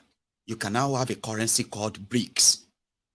That currency called BRICS is going to be like when these countries trade among themselves, they don't have to worry about devaluation of their currencies to match up, the trade wherever with other countries. They don't have to, okay? The same value for every resources, the same value or development for every member state, a kind of a proposal that is so fair. And it is more fair to Africans, to be honest, if it works out, okay? But you must have something you are bringing to the table, all right? Economic stability, political stability, security, as well as, sort of a stable economy is the same economic stability, Abi, yeah? Nigeria has none of this. It's pretty much empty. So to say, no thanks to Bokuwari of APC, Egbekegbe. So what BRICS is all about would have been a great thing, alternative to dollars. So, and the more trade they trade among themselves, the stronger the currency will become. So, if you are a member of BRIC nations, right, your citizens and the rest of them, when they are traveling through any of these part of, all these member states, right, they are sort of protected from devaluation of exchanging their currency for dollar. So when the demand for dollar kind of reduces, it helps all these local businesses as well to kind of have alternative to trading in dollar. Does that make any sense yet? American dollar is expected to be built on the Saudi petrol. It's called petrodollar. And the way it is going right now, Russia, Saudi Arabia, and so many of these other oil-producing countries, they are now all of them are now rushing down to the BRICS. And even France that is facing, an annihilation from Africa, France is asking that they should be invited to BRICS as well, because it's all about who has the best offer on the table, especially for Africa. And with all this flying American sanction, European sanction on different countries and all of that, IMF, devaluation of different countries' currencies, BRIC comes to mind. or comes to a place that could be an alternative if it works. Okay, it won't be the first time that the world economies are coming together. Some countries will come together in an effort to set something up that is an alternative to dollar. It won't be the first time. And I can bet you it won't be the last time too. But what is in it for Nigeria in all of this? Nigeria is in bed with America. Nigeria is in bed with Europe, the West. So if there's going to be any interest at all that Nigeria will want to protect, it's going to be that of the West. So trying to kind of fraternize with the BRICS nations and the rest of them, making it look like they are interested, is pretty much just like window shopping. Because at the end of the day, America is going to do their best and the West are going to do their best to blackmail those they can blackmail to stop them from joining the BRICS. But like I said, it has always been like that. Okay? It would have been a great opportunity for Nigeria, a big country in Africa, to be part of that, genuinely, if they have something to offer. But Nigeria is so corrupt. The rest of the world knows. So those who want to chance Nigerians, or those who are going to be allowed to cheat Nigerians, are those who are mostly interested in doing business with Nigeria, unfortunately. And with Pablo Escobar, you can tell you are going to always be dealt the long part of the spoon, unfortunately. But that's all I know about BRICS. Okay, so however it all goes, however it all plays out, if you know more, share with us. Okay, so I'm going to go and make myself another fresh tea. Now I am going to take calls tonight, so that even if it's just going to be for an hour, I'll do that. Okay, before I go to bed. Now, if you have been with me all night to this point, please, you can still like the broadcast. And if you joined us midway, okay, be part of that phone call part, okay? And you can watch this from the start again. And if you can't, just make sure you like the broadcast before you leave. I will be back. Don't go anywhere.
Thank you. I have my first caller tonight. I mean, hello there.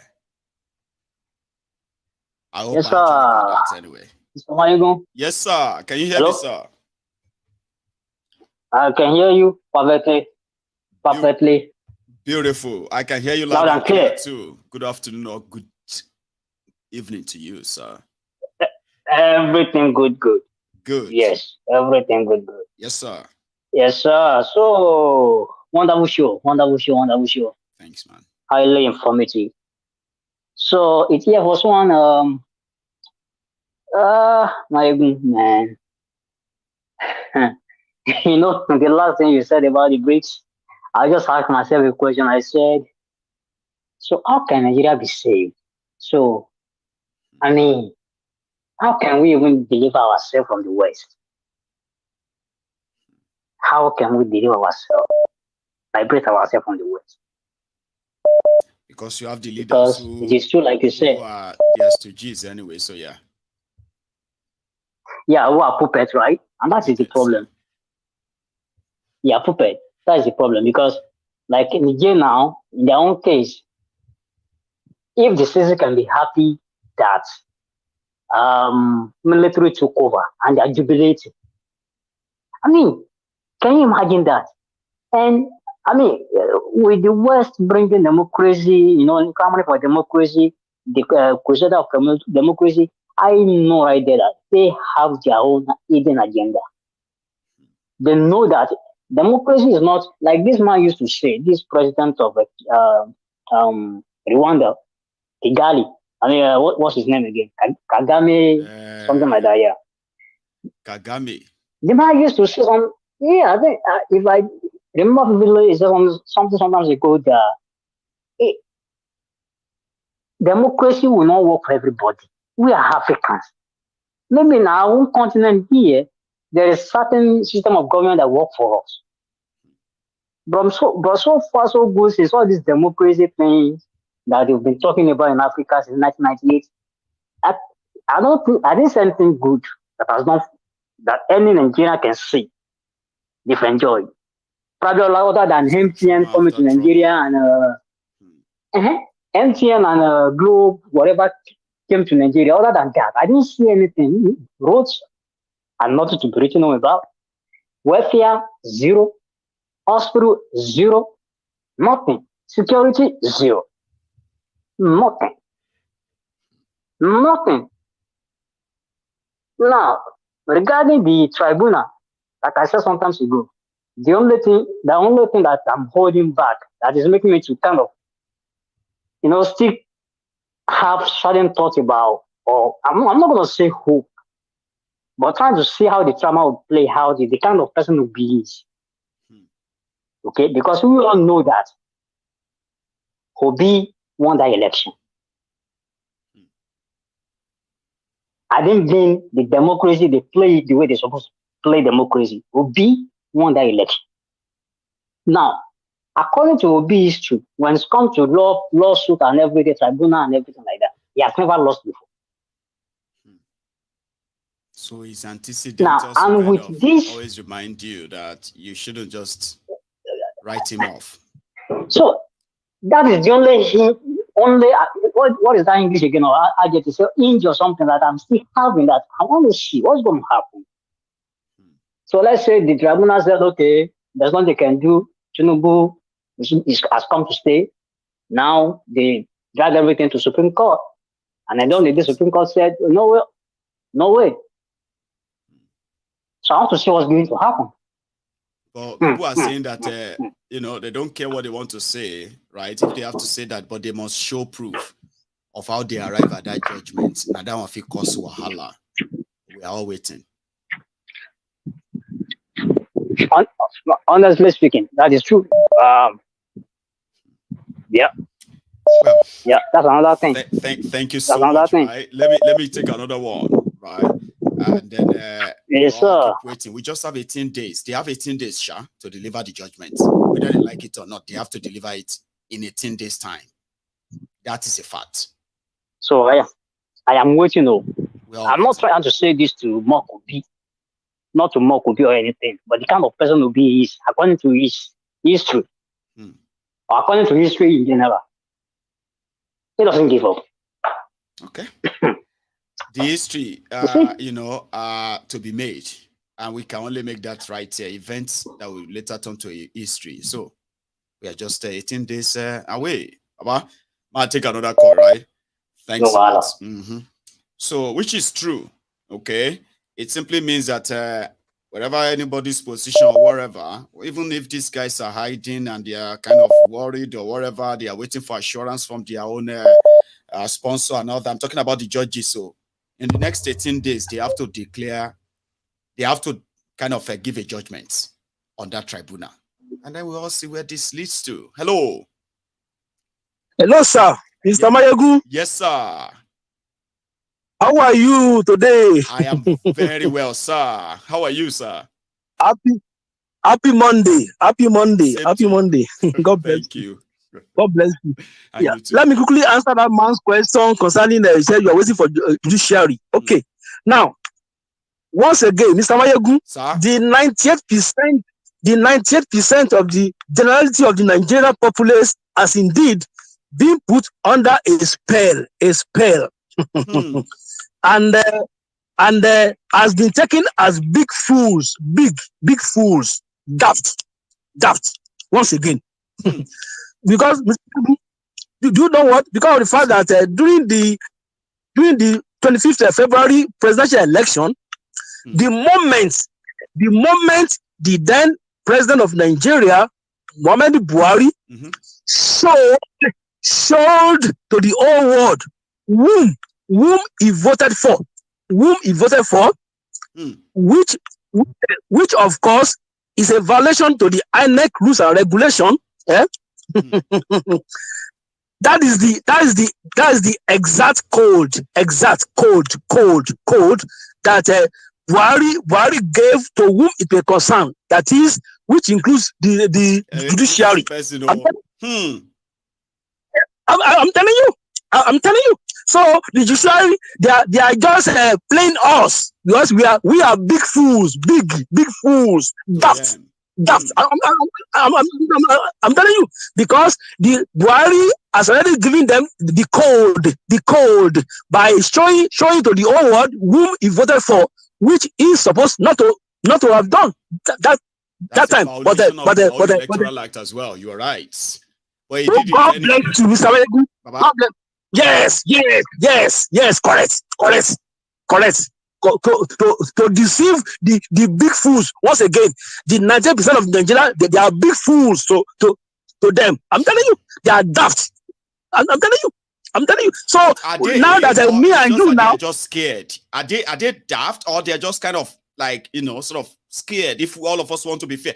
Also, don't forget there were actually those who stood up against them, but they managed to overwhelm them. So could we just say they are fools, all of them, or they got overwhelmed? No. Like, could we? I was saying that, Mr. Maiyegun, this minute few, this mafia, they are very small, but they call themselves mafia. They call themselves mafia inner circle untouchable group. That's their name. They call themselves mafia. Yes. Correct. I'm saying it's the facts. I have the facts. I'm telling you. Yeah, so they call themselves a mafia inner circle untouchable group. I'm telling you. So that particular day in question, our then President Buhari is supposed not to do that, to have shown to the public whom he voted for, but he did it on purpose. On purpose. Like you said. Yeah, it's a code. Yes, correct. Which I have the yes. So it's more or less like it's already signed, sealed, and delivered anyway. So what is the judiciary going to do now, in your own view? No. That one will come later. I'm just going to the whole world to know. The judiciary now, they've already get the code, so they are playing us. They are just waiting for what they're going to say to the many of the populace. To say, because so they are getting the code. They are like gauging our pulses to see which day will be right for us to drop the bombshell. God bless you. You are very super intelligent. God bless you. Exactly. Could you know what? Like When because Baba, exactly because we tell ourselves, right? No, it doesn't make any sense, right? You used about 100 days to collect evidence. Everything is right there in black and white, and you're waiting for 80 days. God bless you. God bless you. When the past president of MBA, Dr. Obakoba, said that that is okay, yeah. Yes, God bless you. He said that that is supposed not to take 14 days maximum. 14 days maximum. 14 days. Why is it days?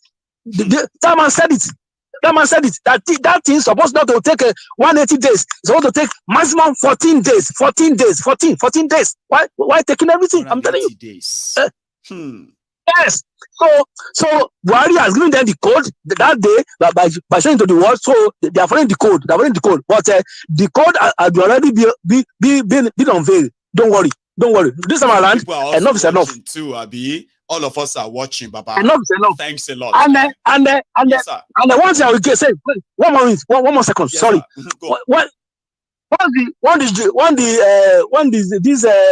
This petition, what's it called? The tribunal. Any day they now give out the outcome, whatever the outcome, they definitely best of the same feather, flock together. What the outcome, the Supreme Court too. Any surprise from them at all? God bless you. So that's what I've said today. Thank you. God bless you. Thanks a lot. Okay, take it easy. Somebody is kind of convinced that this whole thing is already scripted. Everybody is just playing their own part in it until the final conclusion. But not everybody kind of believe that too. Do you believe that it's already scripted? Because I believe it's already scripted too. I know that not all of us believe that. So I'm not going to speak for you. I have a caller here. Hello. Hello, Maiyegun General. Are you talking with me? I can hear you loud and clear, but you need to mute that broadcast behind you there. Okay. I'll do that. I was even watching at the Disney. It's not corresponding with the call. Yeah, it won't because the broadcast is going to be about 5 seconds delayed to what you all watch on your screen. You know what I mean? Like 5 seconds, just so little. So that's why you shouldn't combine both. It's all right. Michael General, I'm doing very well. Brilliant. And yourself? Very well too. Thanks for asking. Yeah. Greetings from Hamburg, Germany. Guten Abend to you.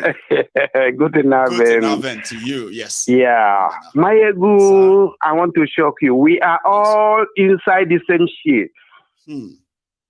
But there are people who will liberate others. Are you, like the last caller said, we are all under a spell. No, not us. Nigerians, because I don't believe in Nigeria, as many of us. Nigerians are under a spell. Big time spell. Watch out. I may shock you now. Please. What we don't just know. Peter Obi will bow out and tell his obedience to make peace. It will come to pass. Peter Obi will drop this mandate and said, let us make peace. If he has collected something from backyard, it's up to him. I can't tell. But this will shock his supporters. We have been saying it. We have been telling them boycott election. It is not working. They bring obedience for them. For them to confuse people, so that they confuse people, and they can't set it far away. Only autopilot is holding the mantle up to today. Even though some people are telling us from the IPOB, there's a way to do it, political this, political that. Only autopilot is holding the ground. Betrayers everywhere. Because they have wired. They have wired Nigerians head with poverty. They have wired us with hunger. Them, not us. Only what will save people, what will save every people is fight for your tents, O Israel. Your tents, O Israel.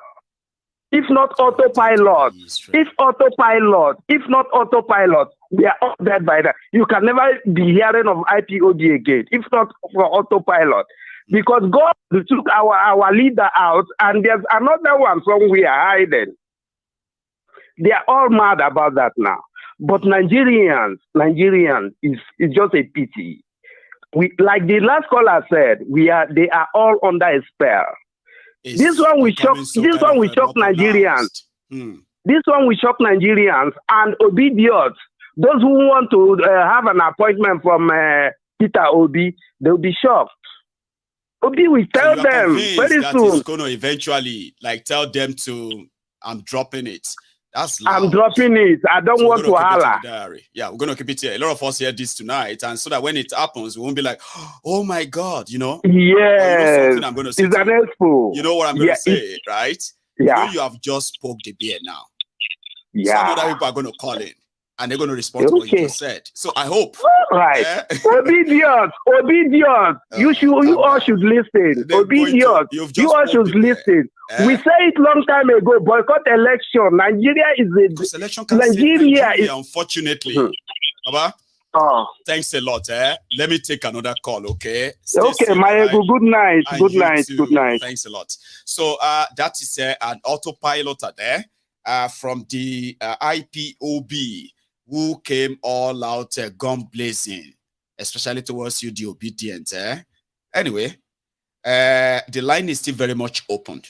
Okay, and I hope I know that's my thoughts. Okay, I remember I used to say, can we all please just take it cool, whether as long as you are not this one Nigeria nonsense kind of thing, right?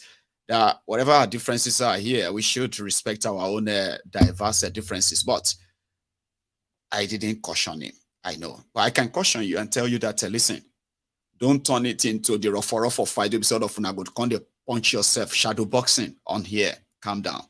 Okay? At least I have another caller here. Hello there. Hey, Mr. Maiyegun. Yes, sir. How are you?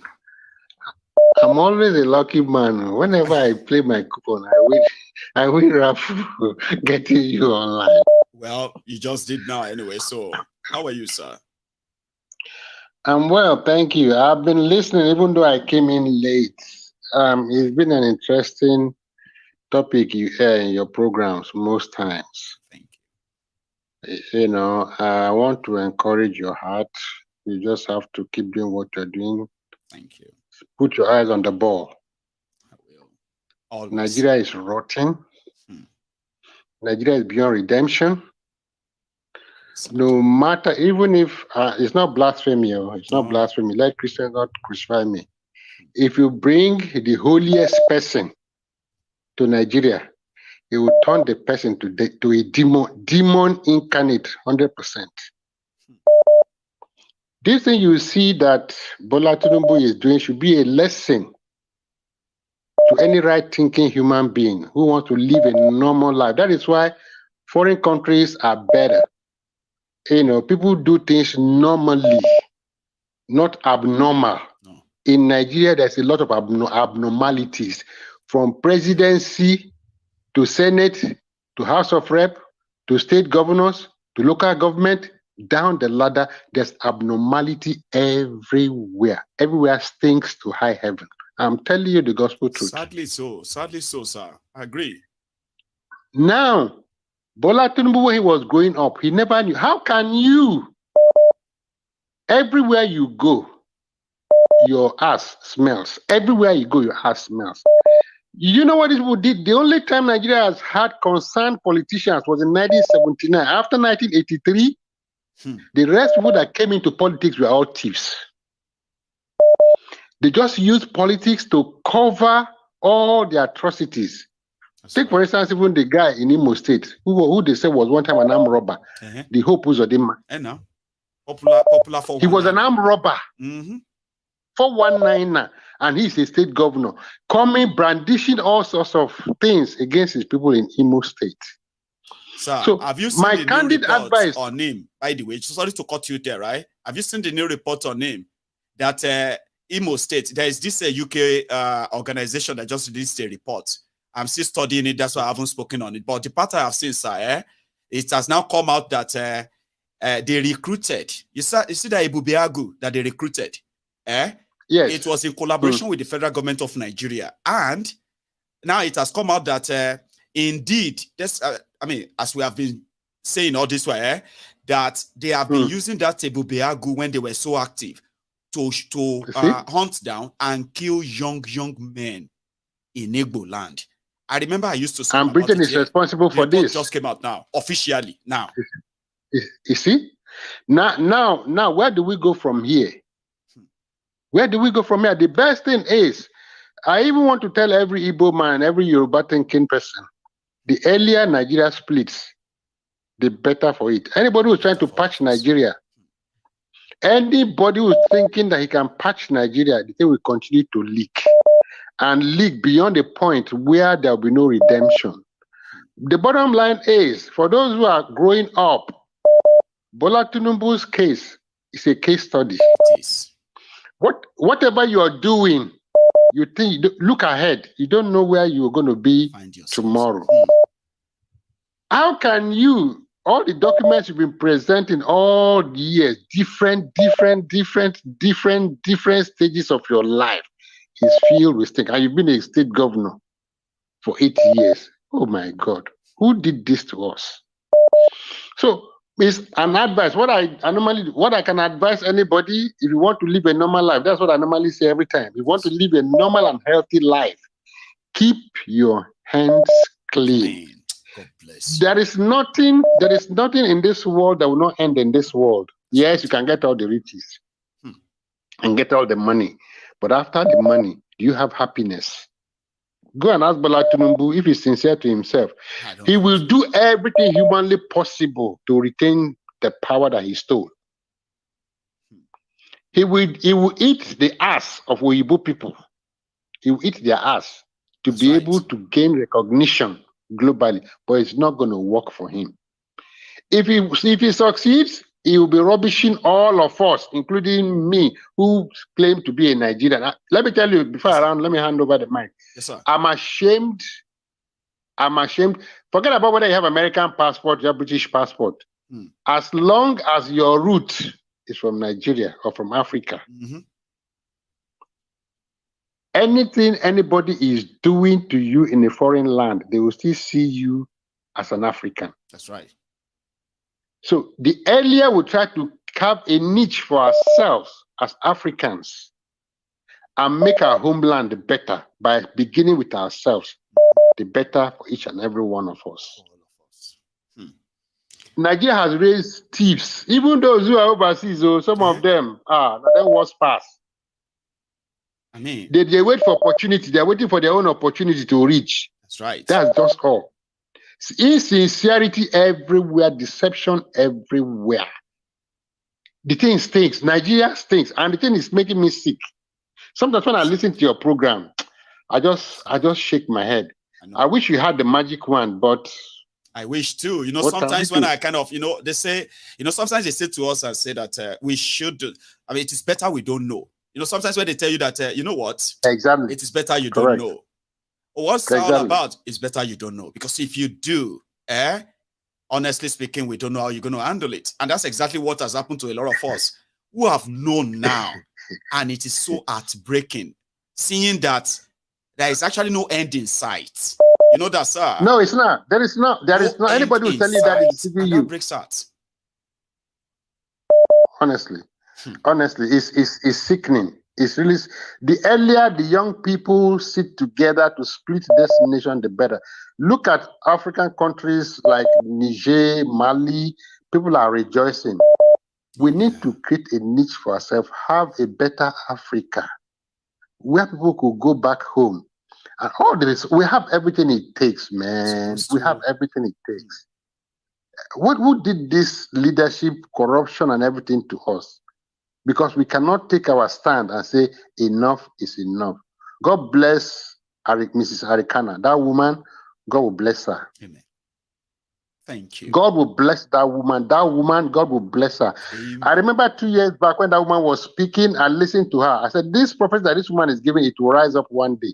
And it has started. The revolution has started. It will never end. Nigeria will definitely break, whether anybody believes it or not. We can't continue like this. You know, we can't. We are humans. There is We're not no animals. way. There is no Anybody way wants to be an animal like should remain in Nigeria. And Nigeria will still exist. It doesn't work that way. Yes. No way. This is not right. You know? Thank you very much. My brother, sir. I raise my hand up for you. God bless you and stay focused. Okay? Put your eyes on the ball. Yes, don't be discouraged. I won't. All right, bye-bye. And thanks a lot for that too. Yeah, thanks a lot. So, like he just postulated right now. Yeah, sometimes it's something you feel like, especially if you know there is no end in sight. In fact, these guys are just like recycling themselves, replacing themselves, and grooming thieves upon thieves. And like he also said, even those who live abroad and then returning back to Nigeria, they ended up being even worse. I mean, what would you say of all of these politicians, all of these abroadian returning politicians who have lived in the UK for years? They have lived in America for years. They have lived all over the world for years. But when they get back to Nigeria, they just blend in and continue to promote that poverty mentality, poverty spreading their policies, and all the corruption that you would think should be alien to them since they have been outside Nigeria for years. And that's why when people tell you Nigeria cannot be helped, it's not because they don't want to see a Nigeria that is working, but it's because they know it will remain in your dreams. It is not going to happen. Not with these guys, not with this system. I mean, and I believe people like that because it may be tough, hard to accept, but it is true. It is. The rest of the world is moving on. Nigeria, it's even worse than stagnant anyway. Hello there. Sorry, I called earlier, but I just want to add something to what the man that talked about obedience. There is a caller that talked about the obedient people. Yes.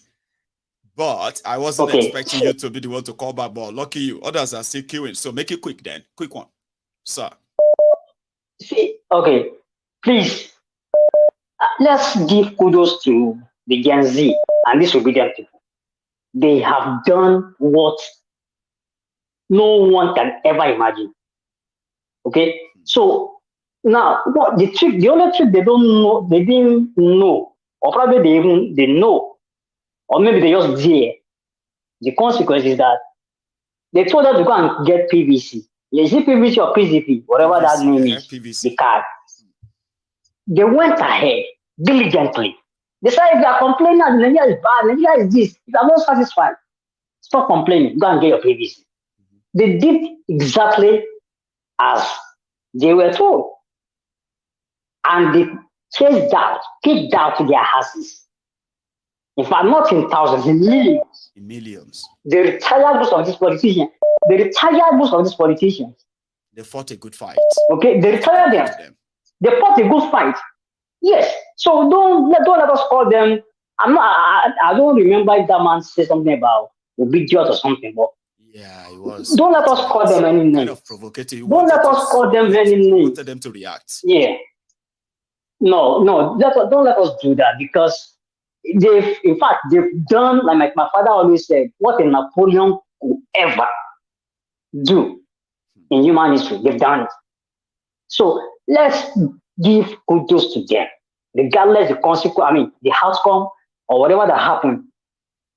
I watched Tinubu speaking earlier at that NBA. I said, this is just like somebody stealing somebody's destiny. Because Obi is supposed to be the one doing that. So, like I said, I'm not obedient. I don't believe in Nigeria. I do know There's nothing wrong with acknowledging their achievement. We all saw it. But let us give it to them. Expected them to put that off, but they did. Yes. So we can give them their flowers without having to kind of say, even if we don't agree with them. Yes. Let us give it to them. And let everybody write it down today. They said affliction doesn't rise second time. In case of Nigeria, affliction will rise again. In fact, not even second time. Because it is in Bible that affliction battle will never rise. It will rise again, and by the time that snake raises its ugly head, we'll live to tell the story. Baba, I'll take another one. Yeah. Because of our time, right? Yes, Thanks sir. for being the mediator. Coming back to tell our guys to please now give them their own card. Give them their flowers. Even if you believe that they shouldn't have been part of that. I also campaigned against election. You remember? Because I was like, it's gonna be that they are gonna go there and validate these guys. They're gonna they're gonna rig them out. But they still dare them anyway. And with that kind of they traumatized the power that be. So it won't make any sense if we kind of feel like trashing them. I'm like, you see, and all that. But I'll leave that to this caller too. Hello. Hi there, Maiyegun. Hello, sir. How you doing? I'm good, and yourself? Well, very well. Thank you. This is Efe calling from London. Efe from London. Yeah, I normally watch your show all the time. How you doing, Baba? Yes, thank you. Please. No. This is my first time calling in. I just wanted to contribute from what the last caller said. Thank you. I understand the concept of what he's saying that Peter will be, because obviously he comes across as a more learned man and a man that's not really wanting to fight and stuff like that. So we understand from that perspective that, yeah, even if he does back down, but Peter will be as open a lot of Nigerians their eyes to a lot of things. So for that, we must give him credibility, and we'll stand with him on that. We're not going to look at the fact that you see a man's capacity. You have to look at his doings and the things that he brought to you. Not you have to look at and see his capacity. We'll judge him from his capacity. If you look at the president of, let's say, Burkina Faso at the moment, that Charade guy, he's a military man. So we do not expect him to back down from a fight. Do you get where I'm coming from? I do. But a man is not coming from such a background. And a man like Tinubu and Obi, if you look at the kind of trajectory of where they're coming from, their path different. One of them is a hardcore criminal. Right. The other one is not. His reputation speaks for himself. So he's not, I don't see Obi going to put the life of any Nigerian that he's coming to try to help in a position where it would be detrimental to their health. Do you understand where I'm coming from? I do, but and I kind of believe that too. Go on. So I see Tinubu doing that. If you take the case of Jonathan stood out of place. Every Nigerian that's learned enough to understand that Jonathan came off so that Buhari can be in power. Jonathan, we all know Jonathan has a better capacity to run Nigeria than Buhari. Absolutely. But what did he do? He stood down so Buhari can go over there, because at the end of the day, if they're threatening to kill 10 or 20,000 Nigerians, what is a political sit compared to those lives? A man with integrity would see that. Those who have the best interest for Nigerians will see that. That's all right. That is. But those who do not can never ever bring themselves to the understanding to think on that frequency and understand that the life of one Nigerian matters. Empathy. Nobody. Leadership. I'm a 32-year-old man. If I ever get the chance to speak on Nigerian TV, I do not mind if my life ends that day, but I'll tell each and every leader in that country, they do not represent us. No, they don't. None of them do. They have never represented us since we gained independence to today. They have never, ever represented us. And if Nigerians are smart, which I do not blame Nigerians, because statistically speaking, they told us that there's more than 200 million of us plus, right? If you do statistics speaking, in Nigeria, out of that 200 million people, how many Nigerians have seen an airport? That's a big one.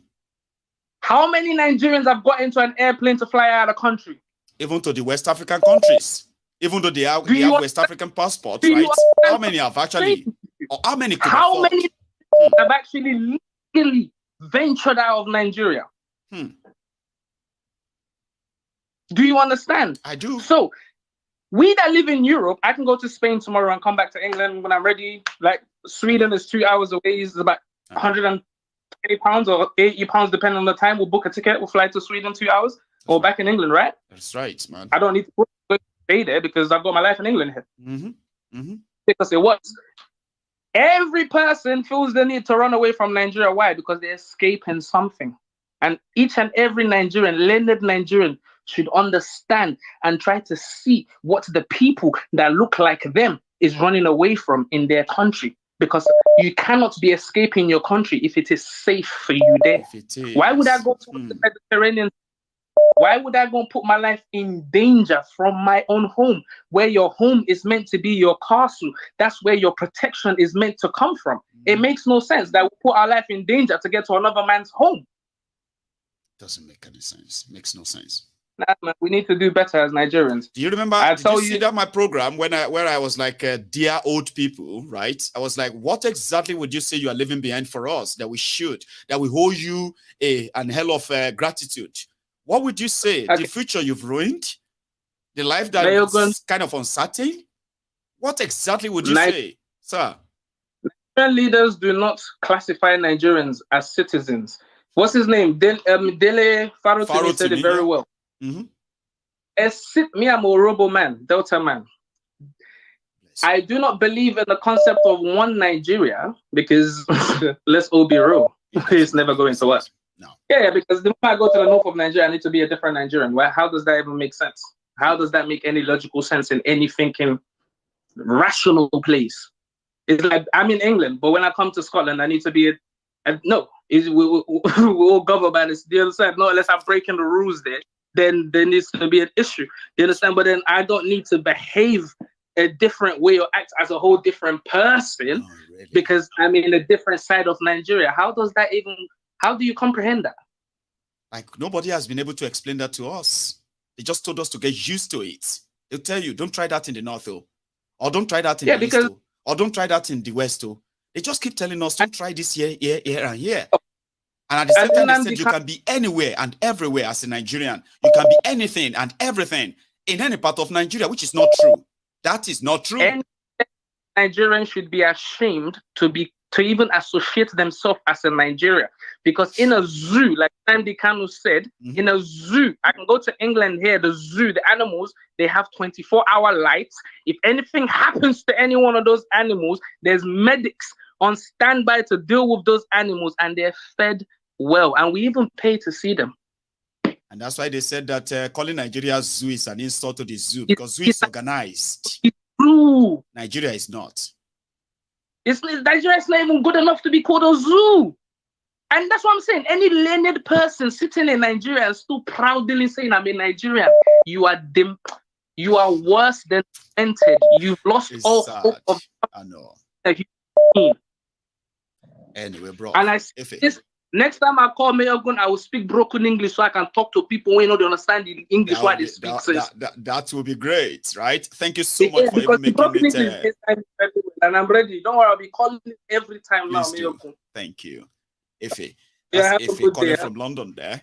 And I have another caller, which I believe is also from England. Hello there. Hello. Good evening. Good evening, sir. How are you?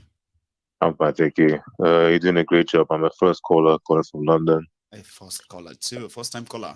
Your name, if you don't mind. Sorry. My name is Ego. Did you say Easy Go? It's no Ego.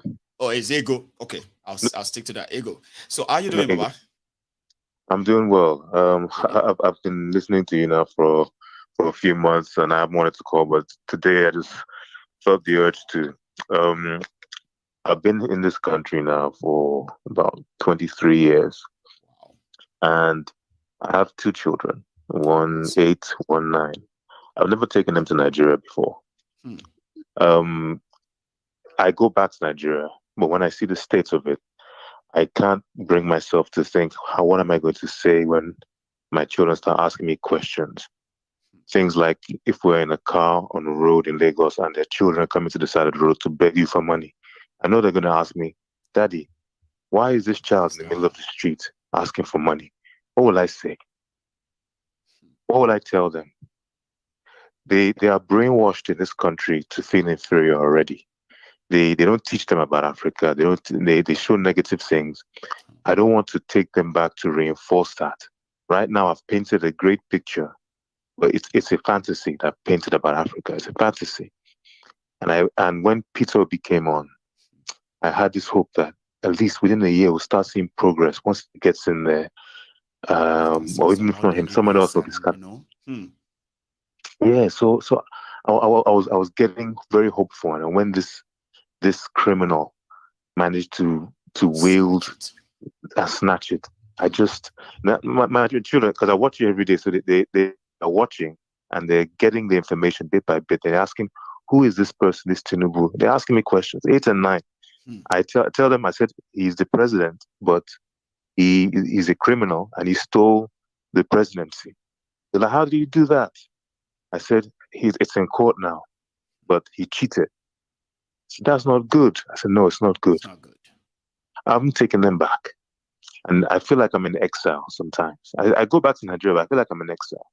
Because you can have a citizenship, you can say that's not your country, but nothing works. You know what people don't understand, Ego, is that usually when we left Nigeria, whether for education, whether for economic reason or any other reason that we had this dream, right? That one day I'm going to bring all the goodies of this country. I'm going to take them back to my people. We always have that dream, right? Yeah. But over time, that kind of ocean of dream of going abroad, making it and come back, this and that, the ocean is drying every year. And a lot of people back in Nigeria don't understand this. You see, we have people who have been outside Nigeria for years. In their plan, first 10, 20 years, I'm going to kind of return back home. A lot of people who plan to return back to Nigeria with all they have been blessed with, including their family, right? A lot of them have now kind of reconsidering. No, if I want to go, I'll just go by myself. Or I'm not going to take my investment back to that place to get ruined. And this on its own has its own psychological sort of impact on a lot of us, especially those who are already in their 50s, 60s, who have been away from Nigeria for 20, 30 years. This bad government, this bad leadership has made a lot of them to decide to stay back, even though that wasn't their plan when they left Nigeria. But these guys don't understand that. They don't. No, they don't. And there's one more thing I'll say is civil disobedience. It has to get to a point where these people can't walk freely around us anymore. Every country that has had a revolution, it starts with just the man on the street, not acknowledging them, not serving them, not allowing them into your establishment, not admitting their children into your schools, not even, like I saw they were clapping for Tinubu today. Just don't clap. Just get up and walk out. Things like that.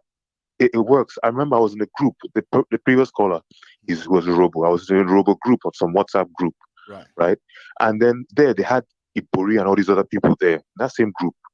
And I remember they were just talking about something, and then I raised it. I said, I'm not comfortable being in this group with a known convicted criminal that you guys are giving reference to. They shouted me down, whatever. I started going, we started exchanging words. They kicked me out of the group and blocked me. But I don't mind, because that's what we need to be doing in every forum. Everybody needs to speak up to your teachers, professors, guardians, even your parents. Yeah, just speak out. Even if you are not the type that loves drama, at least speak out. No violence, no nothing. Just speak out. And if we can begin to do this wherever we come across them as a form of protest, really, I think that's it. Work. Then there's nowhere to hide. But I won't keep your time. Keep doing what you're doing. Thanks a lot, Ego. Thank you very much as well for, I think I'm lucky tonight. I've got, first-time callers who have decided to chip in tonight. Tonight is not one of those kind of hot blazing nights that we've had in the last few days. So it's more relaxed, and I'm happy that a lot of you feel comfortable enough to call in, at least for the first time. So thank you, right? If you are still watching this broadcast, I want to please implore you to please like the broadcast if you haven't already, right? Here is another caller. Hello there. How are you? Oh, I'm very good, Maiyegun. Maiyegun, I'm going to be very, very brief. I haven't called in a while because I've been very busy. Yeah. Right. I'm glad you're kind of less busy tonight or afternoon over there. So good to have you. Please. So, Maiyegun, first of all, you see the obedience. We have to be very, very conscious of the way we speak about the obedience. And I'm saying this because of the last caller. In fact, that was what prompted me to call. Because sometimes your show is better to listen. I've been listening a lot because you have a lot to say, a lot to dish out. But I called today because I'm going to give you a very good instance. When Shura started his revolutionary movement in Nigeria, people called him all sorts of names. And I can tell you one thing today, that Nigerians, some of them don't have the mind you can play with. And when revolution is going to come into a country like Nigeria, it's going to take different dimensions. What the obedience have done is a dimension to the revolution. And we cannot overrule the steps the giant strides a lot of them are taking. I tell you, you have no idea what goes into their, the resources they put together to accomplish what they've done today. I respect them all. Like, they are so good and very resourceful, Baba. Very, very resourceful. Even though we all know where this game is going to end. It's a game, Maiyegun, and I say it because it will only take a foolish person not to know what's going to happen. I've lived in that country, and I understand the way it works. You see those judges? They all have skeletons in their cupboard as well. They do. They are all going to part. There's no judgment anyway, Maiyegun. What they are going to deliver is no judgment. They are only going to cook up all sorts. And at the end of the day, they are going to come out and give us what they feel is befitting for Nigeria. However, I tell you, like a caller, I think about 2 callers, I was listening before I called. A caller said that it will not take time before Nigeria will break up. Yeah, the obedience, let them continue to do what they are doing. Maiyegun, nobody discourage anybody. Please and please. That's what I do on this program, right? I said, listen, if I see APC, PDP, enablers, I see people who are self-destroying themselves, thinking they are doing politics. But when I see revolution now, when I see the obedience, when I see the Yoruba nation campaigners, when I see the Biafrans, the IPOB, and everybody who has publicly come out and take a stand against this disorganized, disjointed contraption called Nigeria, then even if you disagree with yourselves, there is no point in tearing yourselves apart. Because your disagreement, your difference is all about approach. I say, okay, this is the best way to go to do it. That one said this is the best way to do it. You say this is the best way to do it. But there's something you want to do to change, which is you want to change your circumstances in this current Nigeria. So if you pay attention very well, we all have the same thing in common, right? So we can use this piece to understand our differences, team together, as they are saying, if you can't beat them, you join them. On MaiyegunsDiary Politico, we say, if you can't beat them, go and call others. Join hands and beat them. Let's beat them. Thank you. So I know. Maiyegun, I'm just going to the same platform then. Go on, Baba. Sorry. Please. Yeah. I'm just going to drop this last one so that I can give other callers opportunity to speak. Yes. I've read about the French Revolution, and I can say to you, the French Revolution took different facets. So if you're looking at revolution, it should not be a one-way thing. No. Whoever has a plan for Nigeria should understand this. Whoever is talking about anything happening in Nigeria today should always think about this. This revolution will take different dimension. It's taking a dimension in Mali, we've seen it in Niger. In Nigeria, it might take another dimension. Trust me. it might take another revolution. Maiyegun, lastly, you're doing a good job. I forgot to tell you, my name is Prince. I haven't called in a while. You haven't. I wish you the best, and I tell you, you are doing a marvelous job, Maiyegun. You have no idea. You've opened the eyes of some of my cousins back home in Nigeria, because I tell some of them, go and watch that program. Because when they watch your program and they come back to me, trust me, Maiyegun, a lot of them, their ideology have changed. I wish you all the best, Maiyegun. Take care. You too. Thanks a lot so much once again, and it's good to hear from you again. All right? Stay safe, Baba. Yeah. Bye, bye. All right, cheers. So I have another caller who is likely going to be my last caller. Like I said before, like we're just going to do an hour, okay? Hello there. Hello, Maiyegun. How are you? Sir, I'm very well. Thanks for asking. How are you? Thank you very much. I'm good. My name is Victor Osarogiagbon. I'm actually calling from Germany, Frankfurt, Germany. I'm from Frankfurt, Germany. I'll remember that. Yeah. Please, Victor. Oh, Maiyegun, I've been your fan. I've been watching you since 2015. It's actually my first time calling today. Again, thank you. Yeah. I'm really pleased being able to reach you. The reason I decided to call in is the fact that I was listening to a guy that was that called in and was like, being a bit insulting to the obedience. I know. Well, unfortunately, I will say, that guy is making a terrible mistake by believing that Obi is not going to get his mandate. Well, he might think we're probably living as well. So yeah, go for it. Well, he might be thinking that the obedience are probably living in illusion by wanting to claim the mandate back. You see, one thing I believe is that anything that is worth doing is worth doing well. Right. The only reason why I decided to, we actually started the movement here in Europe. I don't know if you do it by a guy called Lampton already. I think I do. Remember how it all began. I mean, please. Right. Go on. He's based in London. This guy actually spoke to me, and I decided to mobilize friends from here, and then we decided to start talking to our people in Benin. I'm from Benin, Edo State. So that was how the whole situation gained momentum and started spreading all over Nigeria.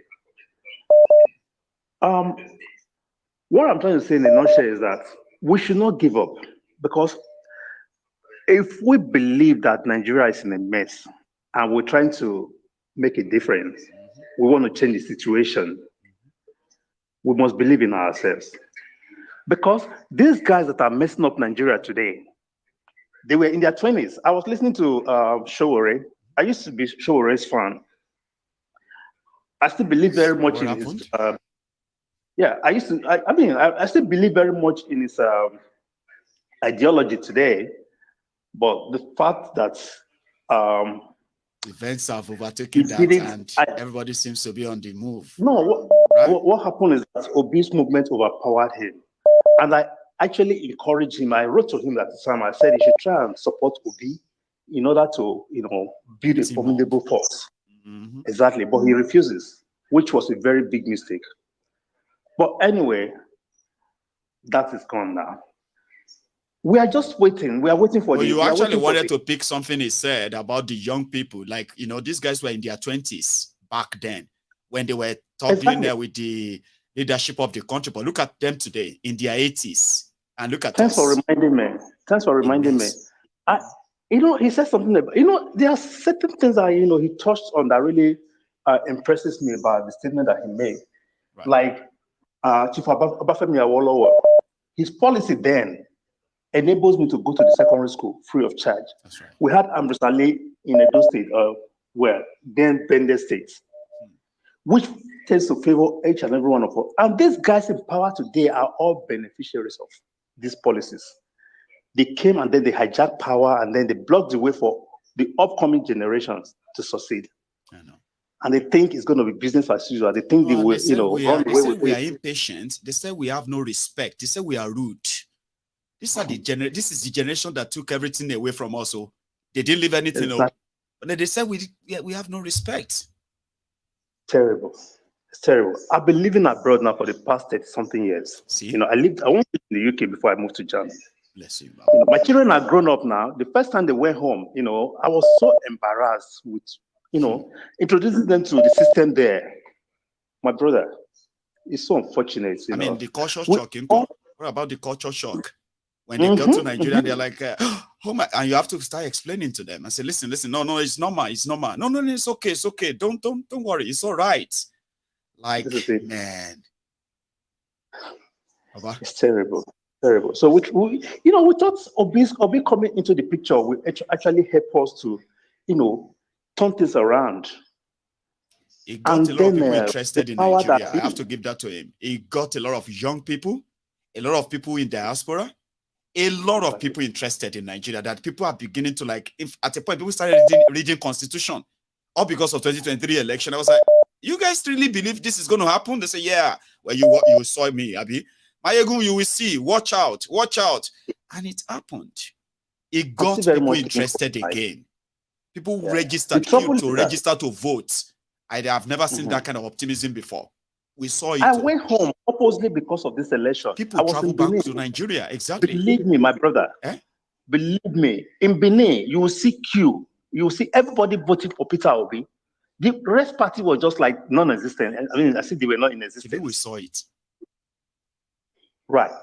The trouble is that, this power that this power game that they are playing in Nigeria, if the youth refuses to rise up against these people, starting from that so-called Sokoto where they go and cook up the whole thing, the whole politics that they are cooking up over the caliphate or whatever, if they don't start with these people, Nigeria is never going to be in shape.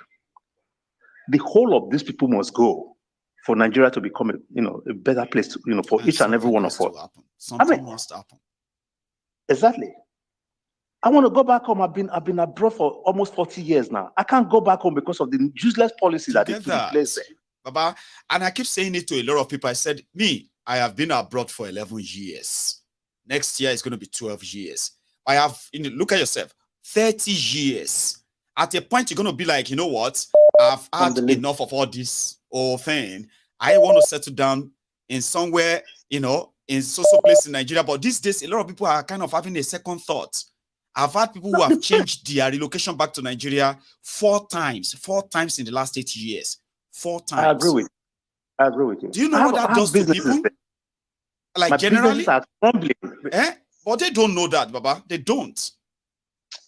Oh, my brother, it hurts. It hurts. See, thank you so much. We don't have a country. Thank you, brother. I really, really appreciate you. You're doing a great job, bro. Please Thanks, man. Keep it Thanks up. So much, sir. We are all behind you. I listen to your program every day. It's like medication for me. Thanks so much. And thanks so much for the support as well. And send me word to the family, sir. So I am going to call it a night. I know I probably didn't give you the full time, but please, we will continue again tomorrow. But tomorrow, I'm bringing in about 3 guests. These guests are going to come on the billing of Yoruba Union. So we're going to raise some money tomorrow. I need to tell you ahead of time, and I'm going to need your help. Real support. So when we get here tomorrow, and with all my guests and every one of them, don't worry. We'll do our normal program, like first half. So instead of us taking calls after the program, we're just going to use that for the fundraiser. Please don't not show up. Anyway, thanks a lot to every one of you. Yomi Totu and the rest of, the member of the temple. Thank you for your time. All my new callers, right? Ego, Efe, and then Victor, all of you. Thank you so much. And then to those who have been like regular callers too, I have dropped my parts. And then if you joined us midway, I would say you should watch this from the beginning. Or if you have been with me all night, just like the broadcast before you go, okay? I will see you again. Until then, stay safe, and pray more. Good night.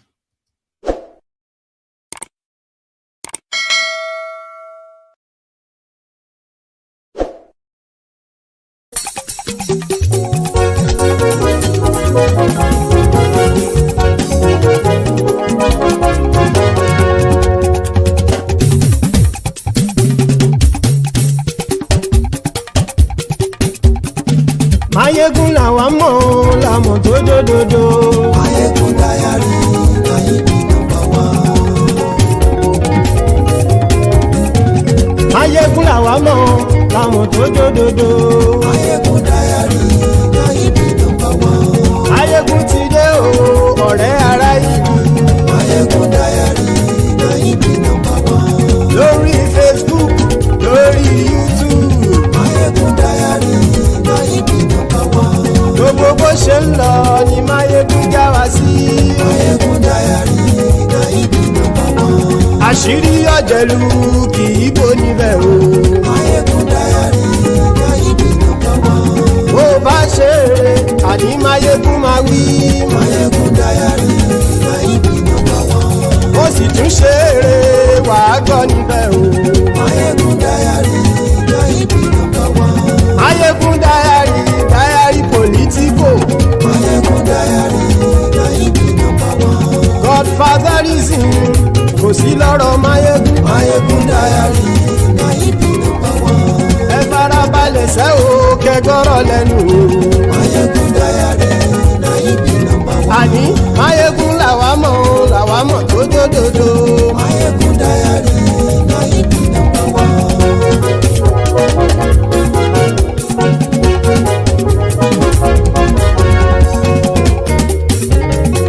Àní ẹ̀sùn rákì. Maiyegun ti dé. Maiyegun ti dé. Ọ̀jẹ̀lú ẹ̀sùn rákì. Maiyegun ti dé. Àní ẹ̀sùn rákì. Maiyegun ti dé. Lórí Facebook. Maiyegun ti dé. Àní ẹ̀sùn rákì. Maiyegun ti dé. Lórí YouTube. Maiyegun ti dé. Àní ẹ̀sùn rákì. Maiyegun ti dé. Bọ́ bàbá gbé wúrẹ́. Maiyegun máa wí. Àní ẹ̀sùn rákì.